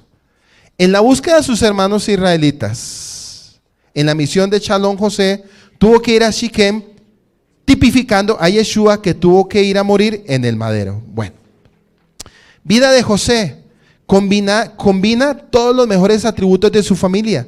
La capacidad de Abraham, la tranquilidad de Isaac. Miren lo que tiene José. Combina todos los mejores atributos de su familia. La capacidad de Abraham para soportar. Cuando salió de la tierra de los caldeos. La tranquilidad de Isaac, porque usted mira que la vida de Isaac fue muy tranquila por 180 años. Y la capacidad de Jacob. ¿Qué tenía Jacob? Fortaleza, aguante. Entonces a José lo hacen en comparativa a esos tres patriarcas en fortaleza, en paciencia y en ser persistente. Pero también dice que hay una comparación con él en atractivo y belleza conforme a su madre Raquel. Y eso está en Génesis 29, 16, 17 y eso está en Génesis 39, 6, haciendo que la belleza de José era muy parecida a la belleza de su madre Raquel. Dice que al solo verlo, su apariencia era hermosa. Pero también sabemos que la Biblia, cuando nos habla de apariencia hermosa, también nos está hablando de buen parecer espiritualmente. No solamente puede ser una belleza, porque a veces malinterpretamos también eso. También podemos estar hablando de esa gracia de la que Yahweh lo dotó a él para tener gracia con todos. Por eso él halló gracia ante el faraón. Dice que él halló gracia ante el faraón y el faraón lo llamó y etcétera, lo puso a hacer todo lo que en ese momento él hace. Entonces José lo comparamos con Abraham, con Isaac, con Jacob, pero también lo comparamos con la belleza y la hermosura de la que tenía su madre Raquel, porque él se cuenta que Jacob amaba más a Raquel que a Lea. No era porque Lea fuera fea, ya aprendimos eso, sino porque se enamoró fue de Raquel.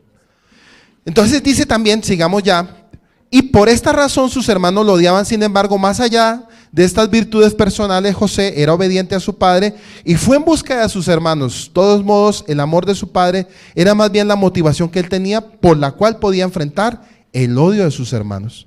Dese cuenta que de pronto él en su corazón podía haber un pensamiento del odio de sus hermanos hacia él, pero él amaba tanto a su padre que él se sujetaba. Yeshua sabía que él iba a venir a sufrir, pero por amor al padre, él vino. Yeshua fue tras sus hermanos y los encontró, versículo 17. Después de haber estado en Siquén, que representa la muerte y resurrección, el Mesías fue en búsqueda de los hijos de Israel hasta encontrarlos. Al llegar en este día, esta investigación debemos atrevernos a desprender para aprender lo correcto. Por lo tanto, los invito a deshacerse de todo dogma religioso y recepcionar la luz que surge del texto sagrado. Necesitamos aceptar a Yeshua, y usted lo sabe, que vino a la tierra para buscar y salvar a todos los que se habían perdido. Así como lo hizo José, de ir a buscar a sus hermanos, así nosotros tenemos una invitación, para añadirle a esta enseñanza, tenemos una invitación de que Él vino por las ovejas perdidas, según dice Mateo 15:24, donde dice, no he venido y no he sido enviado sino por las ovejas perdidas de la casa de Israel. Bueno, sigo con la enseñanza. La expresión los encontró implanta la certeza de que todos los hijos de Israel, las 10 tribus perdidas, serán encontrados por el Mesías en los últimos días. Él no viene por religiones, no viene por denominaciones, no viene por membresía, no viene por los testigos de Alibaba, no viene por los mormones, Él no viene por eso, Él viene por según lo dice Mateo 15:24. Génesis 37, 19, 20, y dijeron el uno al otro, quedémonos ahí en el 19, pero este es el otro punto que yo quiero agregarle a la enseñanza de Génesis del 12 al 18, que yo les dije que les iba a dar otro punto, porque hay más aquí. Dice que fueron sus hermanos a pastorear las ovejas de su padre en Siquén. Este estudio lo estoy hablando a manera de Midrash. Esto es puro Midrash. Ojo con este punto. Existen dos formas de entender los relatos comprendidos bajo el título de José y sus hermanos. Una forma es creer que se trata únicamente de un capítulo de celos, rencillas y consecuencias entre hermanos, cosas que en realidad han ocurrido. Y la otra forma es de ver los relatos como un eslabón más que la apasionante historia del pueblo de Israel. Historia que se inicia con Abraham y que culminará en su primera etapa con el regreso de la descendencia de Abraham, que culminará con el regreso de la descendencia de Abraham como pueblo de fe y como nación a la tierra prometida por el Yahweh de Abraham y su descendencia. Nuestros sabios lo manifiestan en palabras del Midrash, que comentando el versículo dice, se asentó Jacob en la tierra, en la morada de su padre Acota, intentó Jacob asentarse en quietud en la tierra, la morada de sus padres, pero sobrevino sobre él la tensión de la historia de José. La historia de un pueblo no puede forjarse en quietud y en paz, debe culminar en quietud y en paz, pero los eslabones intermedios son tensiones, angustias, vicisitudes, lágrimas y alegrías. Quiere decir que lo que estamos viviendo ahorita son los dolores para que después a nuestra vida llegue la shalom, ¿sí? Quiere decir que nuestra vida no comenzó en paz. Nuestra vida comienza en tensiones. ¿Quién no vive en tensionado? ¿Quién no vive en angustias? ¿Quién no vive en lágrimas? ¿Quién no vive o quién está contento? Ninguno, ¿cierto? Todos tenemos sufrimientos. Y eso nos da a entender que todo lo que estamos viviendo es en la esperanza cuando venga Yeshua por segunda vez para redimirnos y empezar a habitar con Él eternamente. Entonces Yahweh le había dicho a Abraham que su descendencia sería extranjera en una tierra ajena. Eso no esconde con el intento de asentamiento de Jacob. Por lo tanto, Yahweh, rector de la historia y conductor de la misma, moverá a las personas y a las mismas familias en dirección a esta tierra extranjera. Estoy dando un estudio del versículo 12 al 18, estoy dando resúmenes, que yo les dije ahorita que quería darles también este resumen. Ya vimos la profecía. Ahora yo quiero analizar unos resúmenes para que usted también entienda que no solamente a José le pasó todo lo que le pasó, sino nosotros también estamos como ese pueblo, estamos esperando, porque cuánto no se levantan viendo, mire todo lo que sucede. Cuando usted está viviendo los tiempos más difíciles, usted llora y anhela en su corazón, cuánto yo anhelaría que llegara Yahweh y me arrastrara y me llevara. Pero está bien, está muy bien económicamente. No, Señor, retárdate unos días más porque estoy bien. No, entonces tenemos que ser muy coherentes con esto. Porque estamos viviendo, por eso yo le digo, tensiones, angustias, vicisitudes, lágrimas y alegrías. ¿Sí? Y eso tiene mucho que ver con nosotros como pueblo de Israel. Entonces, cuando José está buscando a sus hermanos no están haciendo lo bueno. Y ahorita lo vamos a leer. No estaban portándose bien. Pregunta, cuando venga Yeshua por segunda vez, ¿qué vamos a estar haciendo nosotros?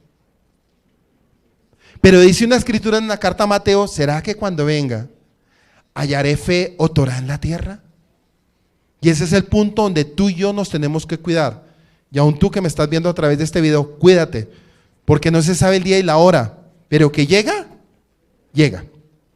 Entonces miramos que esta tierra extranjera tal vez sean los sueños de José, la misma historia del pueblo de Israel, anticipada historia de un pueblo que se desarrolla en dos planos, los cielos y en la tierra. Como los sueños de José, así como José es víctima de sus hermanos por el solo hecho de soñar, inspirado por Yahweh, por supuesto, así la humanidad intentará convertir al Yeshua de Israel en su víctima por el hecho de traer al mundo el mensaje del Eterno, por el hecho de ser puente entre el cielo y la tierra. Tal vez José, con su propia vida, protagonice el sentido real del sueño de Jacob, su padre, cuando vio la escalera que unía el cielo y la tierra. Y seguimos con José, acompañándolo, descubriremos nuestra propia historia.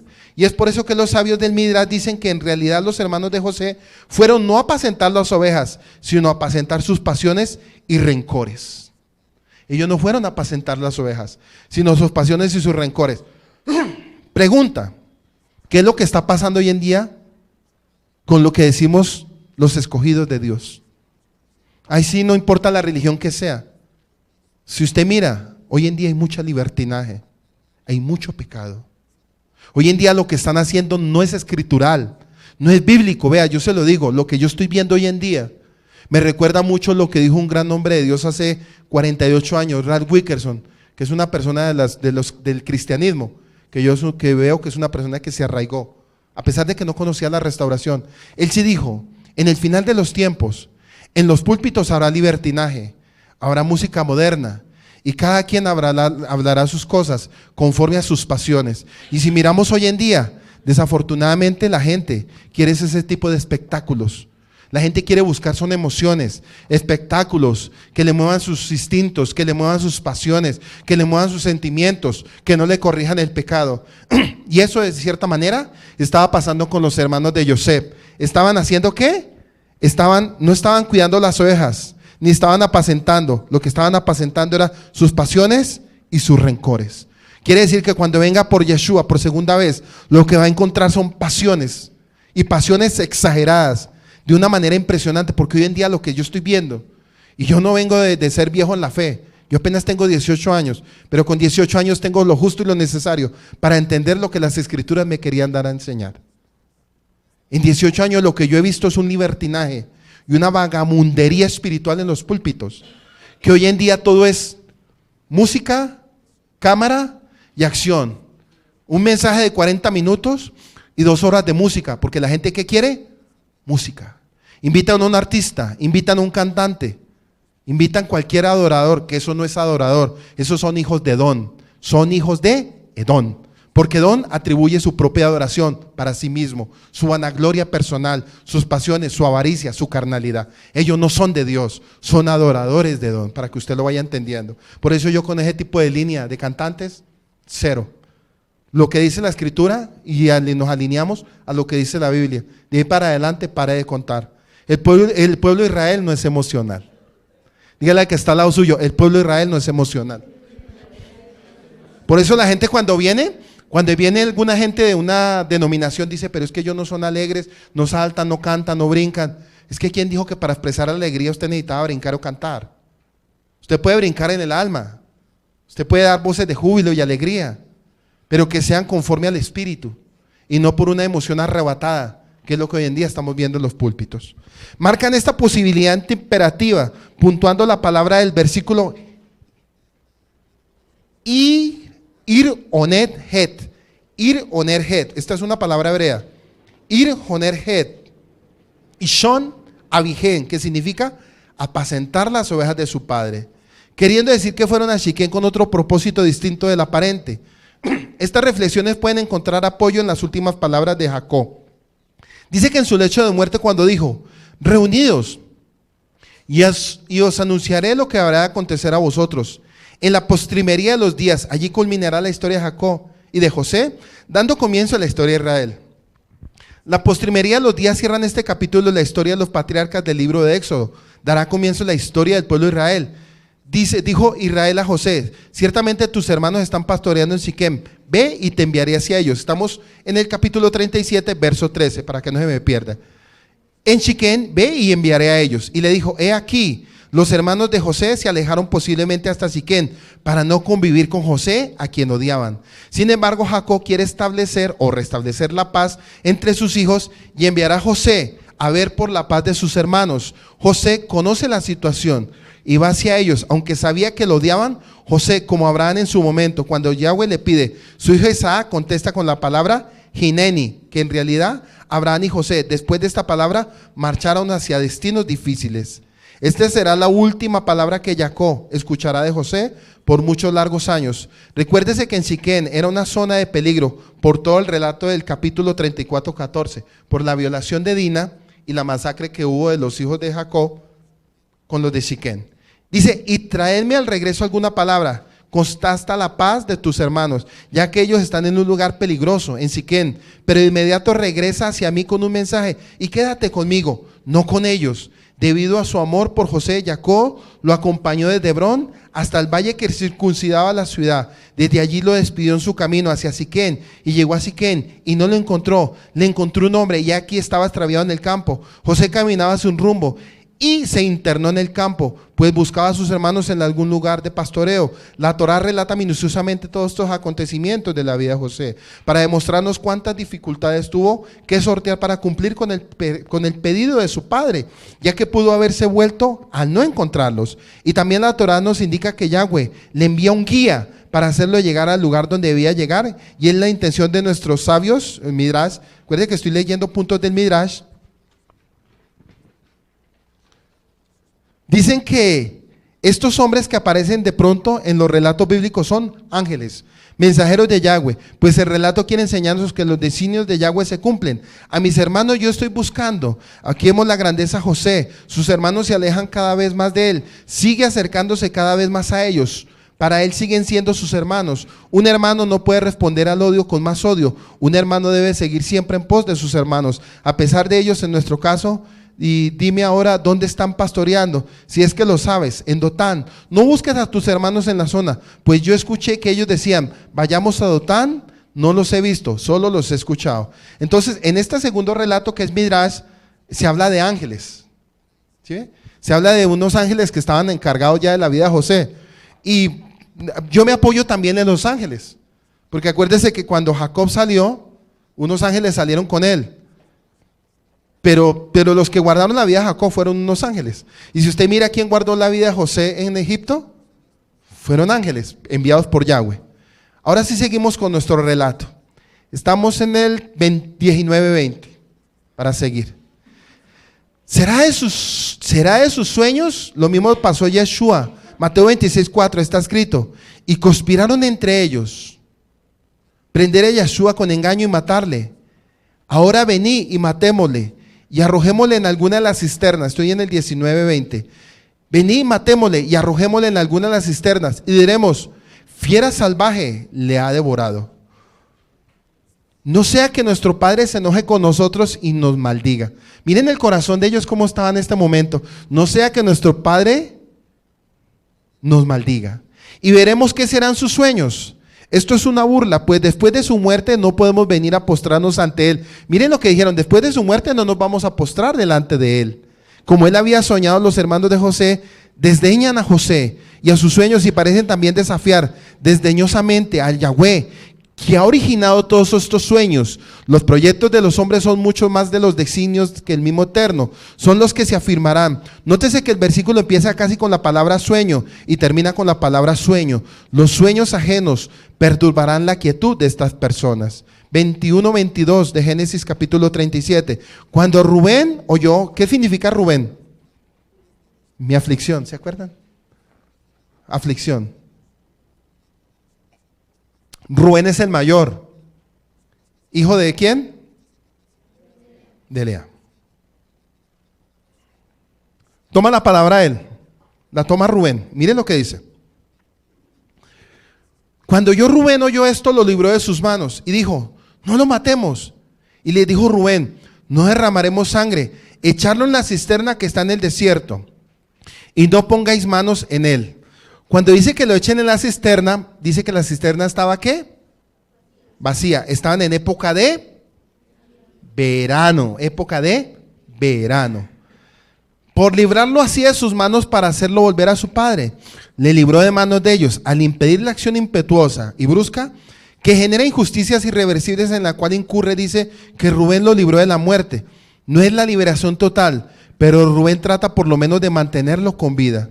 Lo escuchó Rubén y le libró de manos de ellos y dijo: no atentemos contra su vida. Esta primera recomendación moral de Rubén no fue aceptada por sus hermanos. El silencio de ellos indica el rechazo de la misma. Dos elementos en la escritura: el agua representa la Torá, la instrucción del Eterno, pero no cualquier agua, sino las aguas corrientes, las aguas frescas, capaces de no ser siempre iguales, sino que se renuevan y siempre tienen la misma capacidad de limpiar y nutrir. Siempre limpias. Las enseñanzas que provienen de aguas estancadas albergan contaminación. Por otro lado, al ser cisternas que no retienen, son doctrinas y enseñanzas finalmente que son un engaño. Ojo con este punto. Dice que cuando lo echan a la cisterna no hay agua. ¿Qué significa eso? Que cuando no hay agua no hay Torá. Ojo con este punto, porque me vieron leer muy recorrido. ¿De qué está hablando? Cuando lo echaron no había agua. Significa que las aguas estaban estancadas, no había lluvia. Cuando se habla de aguas que están estancadas, significa el engaño que retienen las doctrinas, que finalmente son engañosas. Cuando lo echaron a él, en esa cisterna vacía, quiere decir que el corazón de ellos para nada aceptaba la Torá. Para nada querían escuchar Torá de Yahweh. Por ellos no solamente se rebelaron contra su padre Jacob, sino se rebelaron fue contra la misma palabra de Dios. Y eso sucede hoy en día con nosotros. Cuando uno aborrece un siervo de Dios que habla un tipo de mensaje de arrepentimiento y dice no me gusta, eso quiere decir que usted está estancando las aguas del Rúa sobre su misma vida. Usted está cavando un foso para usted mismo, un foso de engaño que a la postre lo va a llevar a la muerte espiritual. Eso nos está dando este punto de este mensaje para seguir. Que finalmente es un engaño. Y vemos entonces en esto un anuncio de lo que sucedería, como yo sé, con Yeshua, sería arrojado por sus hermanos a un mundo de doctrinas y enseñanzas dañinas y engañosas. Génesis 37, 23, 28. Sucedió pues que cuando llegó José a sus hermanos, ellos quitaron a José su túnica, la túnica de colores que tenía sobre sí, y le tomaron y le echaron en la cisterna. Le tomaron y le echaron en la cisterna, pero la cisterna estaba ¿qué? Vacía. Ya estamos entendiendo, ¿cierto? No había agua en ella. Y se sentaron a comer pan y alzando sus ojos miraron, y aquí una compañía, ¿de qué? De ismaelitas. ¿Quiénes eran los ismaelitas? Hijos de, descendientes de Abraham, de la concubina Agar, de ahí salió Ismael. Y acuérdese que hay una profecía de Ismael en Génesis 16, 12, que dice que será como asno y como fiera salvaje y hará guerra aún contra sus propios hermanos. Bueno, sigo. Dice que venía de Galaad y sus camellos traían aromas, bálsamo y mirra e iban a llevarlos a Egipto. Ojo con esto. Entonces Judá dijo a sus hermanos: ¿qué provecho hay en que matemos a nuestro hermano? ¿Judá de quién es hijo? De Lea. Judá dijo a sus hermanos: ¿qué provecho hay en que matemos a nuestro hermano y encubramos su muerte? Vení y matémoslo.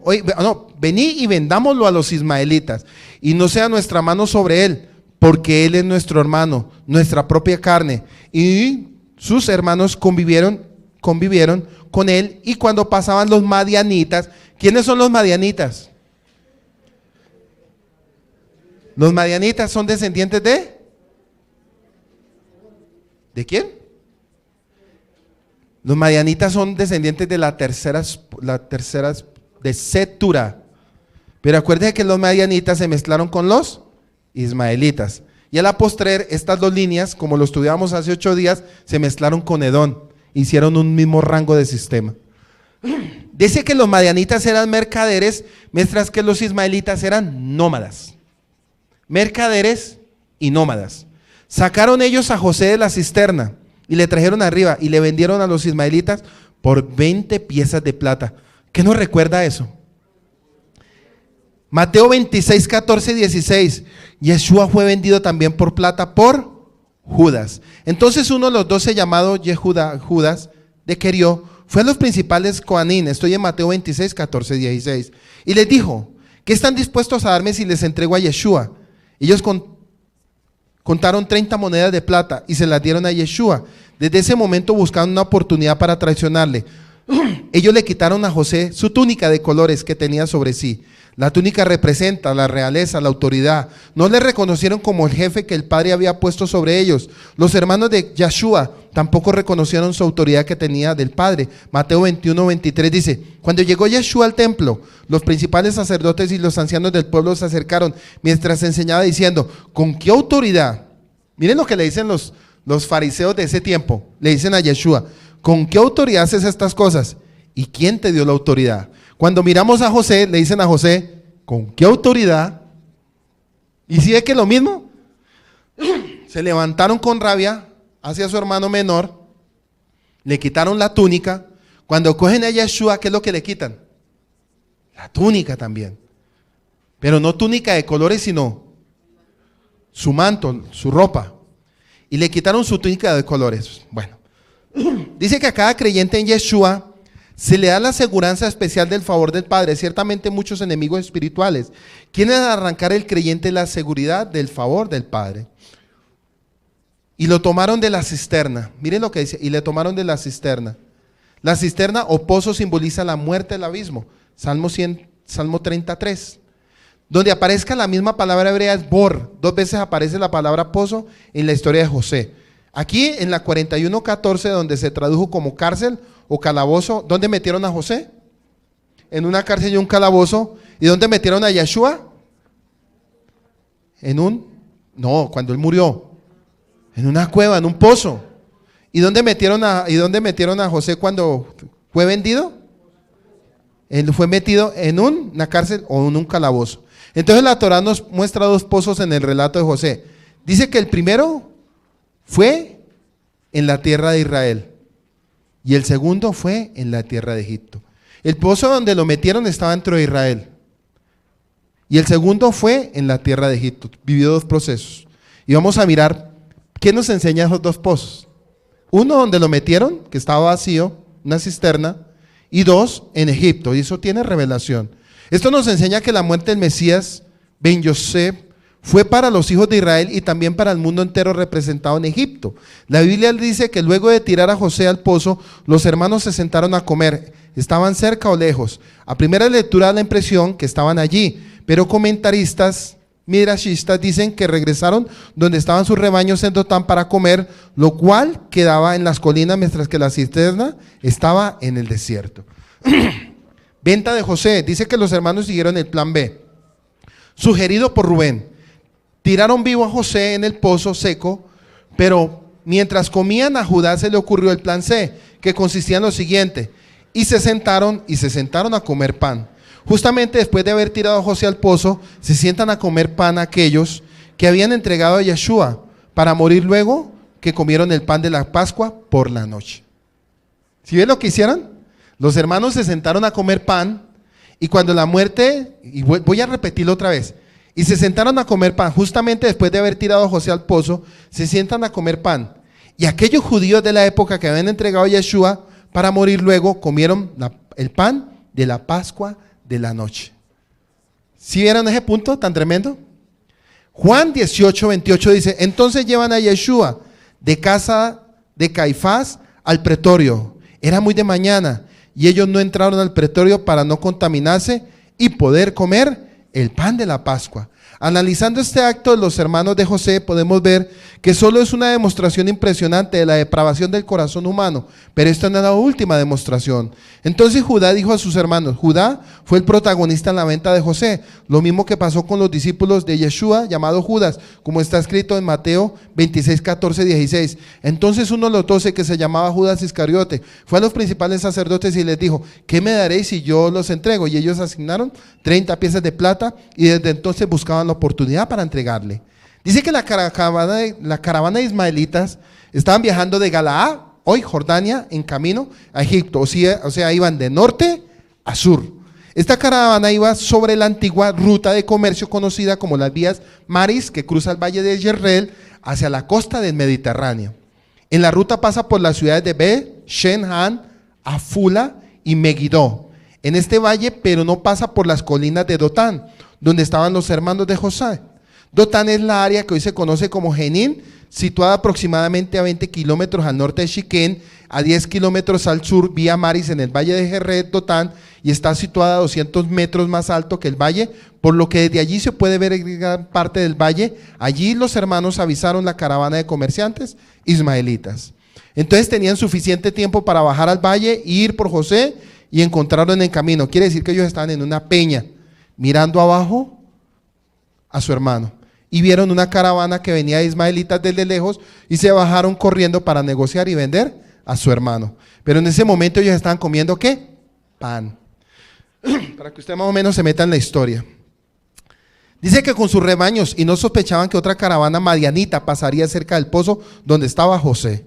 Los madianitas se adelantaron a los hermanos de José y ellos sacaron al joven del pozo y lo vendieron a los ismaelitas que pasaban por allí en ese momento.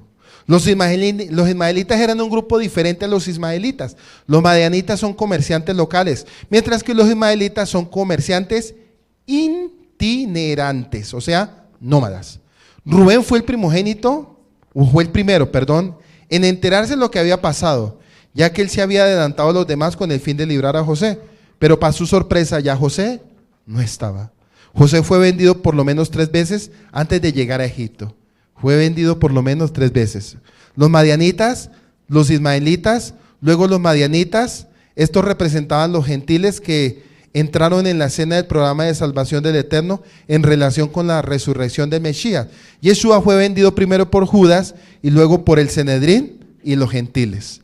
Así como los gentiles recibieron a José, los gentiles recibieron el mensaje del Mesías también resucitado. Seguimos en el 29:30 del capítulo 37. Dice que cuando Rubén volvió al pozo, he aquí José no estaba en el pozo.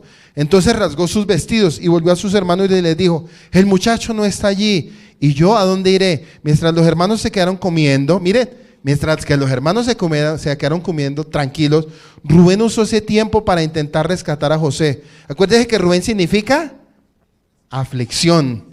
La desesperación de Rubén es grande y rasga sus ropas como suele hacerlo las personas sumidas en duelo. Regresan a sus hermanos y les relata lo ocurrido, cosa que está corroborada aún más el hecho de que no fueron los hermanos los que definitivamente lo vendieron. ¿Por qué? Este puntico es bien interesante, para que usted no lo pase por alto. Dice que cuando mataron a Yeshua, realmente ellos se dieron cuenta que era el hijo. Exacto. Aquí cuando él se da cuenta que el hermano realmente lo vendieron y todo, dice que él cayó ¿qué? En aflicción. Entonces estamos haciendo comparativas. ¿Sí lo ha logrado entender hasta este momento todo? Entonces deje cuenta que dice que rasgó sus vestiduras. Lo mismo sucedió cuando mataron a Yeshua. Dijeron realmente él sí era el Hijo de Dios. Entonces aquí está llevando como que el corazón de Rubén como que se contristó y se afligió tanto que mire lo que dice. Regresa a sus hermanos y les relató lo ocurrido, cosa que está corroborado aún más el hecho de que no fueron los hermanos los que definitivamente lo vendieron. En otro orden de cosas llama la atención el hecho de que la Torá no nos relate en una palabra acerca de las reacciones o resistencias de José. En ningún momento la Torá habla de que él se resistió, sino dice, lo vendieron. O sea, si miramos, él fue llevado mudo a donde tenía que suceder, y Yeshua fue llevado mudo al matadero. Dice que tampoco hubo en él ninguna palabra. Entonces tremendo cuando la Torá nos relata que no dice nada de José, sino que simplemente lo vendieron y no habla más la Torá de eso. Esto no es una omisión de ninguna manera. Sin embargo, años más tarde, cuando los hermanos de José habrán de venir a Egipto a comprar trigo, y ante las vicisitudes sufridas por ellos, ellos mismos nos relatan con carácter tardío, tal vez pero mucho más significativamente las reacciones de José. En palabras del texto dijeron el uno al otro: empero, culpables somos nosotros por causa de nuestro hermano. Esto es un relato de Génesis 42:21, donde ellos llegan y se presentan ante el gobernador. Creo que él era gobernador. José fue gobernador, sí, fue llamado a ser gobernador. Entonces ellos comienzan como a recordar lo que ellos habían hecho. Dice que hay como un cargo de conciencia, pero lo leo otra vez. 42:21. Dijeron el uno al otro: empero, culpables somos nosotros por causa de nuestro hermano, pues habíamos visto la angustia de su alma, de su implorar a nosotros, y no lo hemos oído. Por eso a nosotros nos ha sobrevenido esta tribulación de tener que descender a Egipto. O sea, ellos dicen que por lo que ellos hicieron, a la postrer, ellos tienen que descender a Egipto cuando hay un tiempo de angustia, de hambre y necesidad.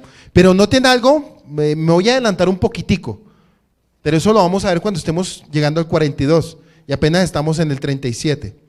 Dice que ellos no lo reconocieron, ¿cierto? Hoy en día la gente no reconoce a Yeshua de Israel. ¿Por qué? Porque a nosotros nos están presentando a un Yeshua griego, romano y pagano, al que le dicen Jesús y todas sus derivaciones. Entonces, cuando Yeshua venga, él se va a manifestar y se va a revelar como el Eterno de Israel. Entonces dice que cuando los hermanos vieron a José, no lo reconocían, porque él tenía vestiduras, ¿qué? Paganas, vestiduras egipcias. Por eso al Yeshua verdadero de Israel, al que le dicen Jesús, hoy en día la gente no lo reconoce. Y por eso la gente dice, él se llama Jesús, y se quedan con Jesús, y se mueren con su Jesús. Pero si miramos al Yeshua de Israel, al que habla la Torá, el enviado a las 12 tribus de Israel, ahí se nos quita ¿qué? Todo velo. Entonces dice que cuando él se quita sus vestiduras, los hermanos lo reconocen y dicen y se postran ante él. Cuando venga Yeshua, dice que serán quitados los velos. Será quitado todo ese dogma griego, romano, que hasta nuestros días muchos lo tienen todavía encima. Esto es un adelanto del capítulo 42. Bueno, pues hemos visto la angustia de su alma en su implorar a nosotros y no le hemos oído. Por eso nos ha sobrevenido esa tribulación. Rubén, como primogénito, se sienta más responsable por la vida de José ante su padre Jacob y piensa que él deberá cargar con mayores responsabilidades por su desaparición.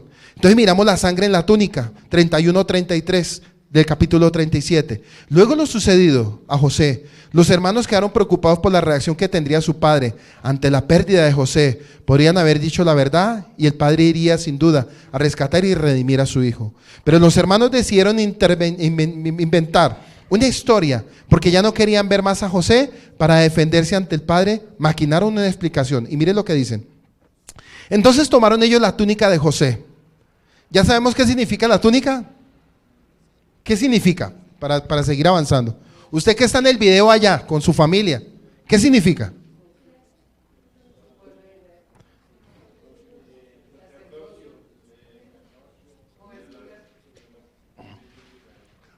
Sacerdocio, predestinación, autoridad, cobertura, pueblo de Israel, sombra de Yeshua, pacto, dominio, autoridad, etc. Entonces tomaron ellos la túnica de José, para que usted lo entienda. Tomaron la túnica de José y degollaron un cabrito de las cabras y tiñeron la túnica con sangre y enviaron la túnica de colores y la trajeron a su padre y dijeron, esto, hemos hallado, reconoce ahora si es la túnica de tu hijo o no. Y él la reconoció y dijo, la túnica de mi hijo es. ¿Alguna mala bestia lo devoró? José ha sido despedazado. Jacob, como había engañado a su padre con las pieles de un mismo macho cabrío, ahora es engañado por sus hijos con lo mismo. ¿Sí ven este punto? Como él engañó para obtener la bendición, ahora ¿quién lo está engañando a él? Lo están engañando sus hijos. Tremendo este punto, ¿no? Lo están engañando sus hijos con lo mismo. Aquí vemos que hay una muerte sustituida en relación con la desaparición de José. De la misma manera, la muerte del Mesías es una muerte sustituida. Un macho cabrío es el animal escogido por Elohim para todos los sacrificios por el pecado.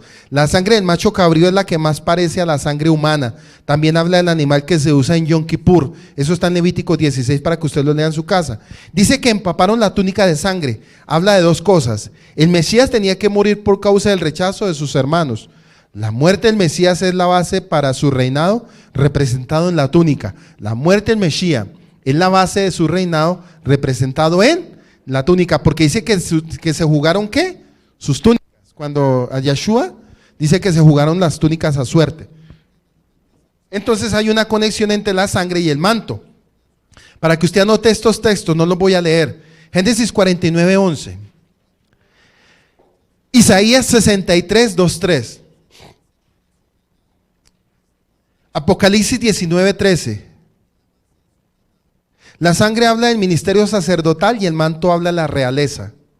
El Mesías tiene ambos ministerios, Salmos 110:4, Hebreos 7:1. No lo leí por tiempo, antes voy escorriendo.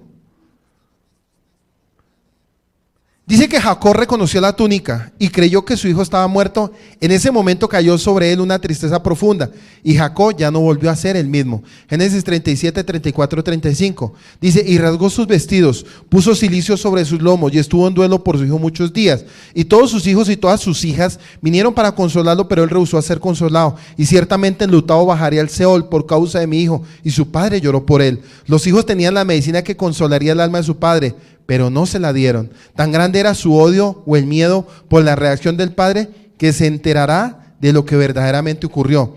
Dice que en el plan del Eterno, aún sobre los planes malévolos de los hombres está la soberanía del Eterno. El Señor permitió que los hermanos de José se salieran con la suya, porque detrás de toda esa tragedia, Yahweh estaba preparando un plan de salvación. Mire, Yahweh estaba preparando un plan de salvación con lo que pasó con José y con lo que pasó con Yeshua. También era un plan de salvación, porque decían algunos cuando tenían a Yeshua le decían en la cruz, sálvate a ti mismo. Uno de los ladrones le dijo, ¿por qué no te salvas a ti mismo? Y el que estaba al lado le dijo, ¿no tienes temor? Y fue cuando le dijo, acuérdate de mí cuando estés en el paraíso. Y Yeshua le dijo, de cierto te digo, conmigo estarás en el paraíso. No dice conmigo estarás hoy en el paraíso. Eso es una falsa doctrina. Conmigo estarás en el paraíso. Está hablando a futuro, lo que estamos esperando nosotros, cuando descienda la nueva Jerusalén. Bueno, mientras los hermanos creían que se les había cumplido su sueño de deshacerse de José, en realidad el sueño que comenzaba a tomar forma era el de José. Dice que el Eterno llevó a José a Egipto como esclavo para convertirlo luego en el líder que salvaría a esa nación y también a la familia completa de Jacob. Eso está en Génesis 45, 5, 7, 8. Pero para eso debían pasar muchos años y José debía ser preparado y pulido para esa gran tarea.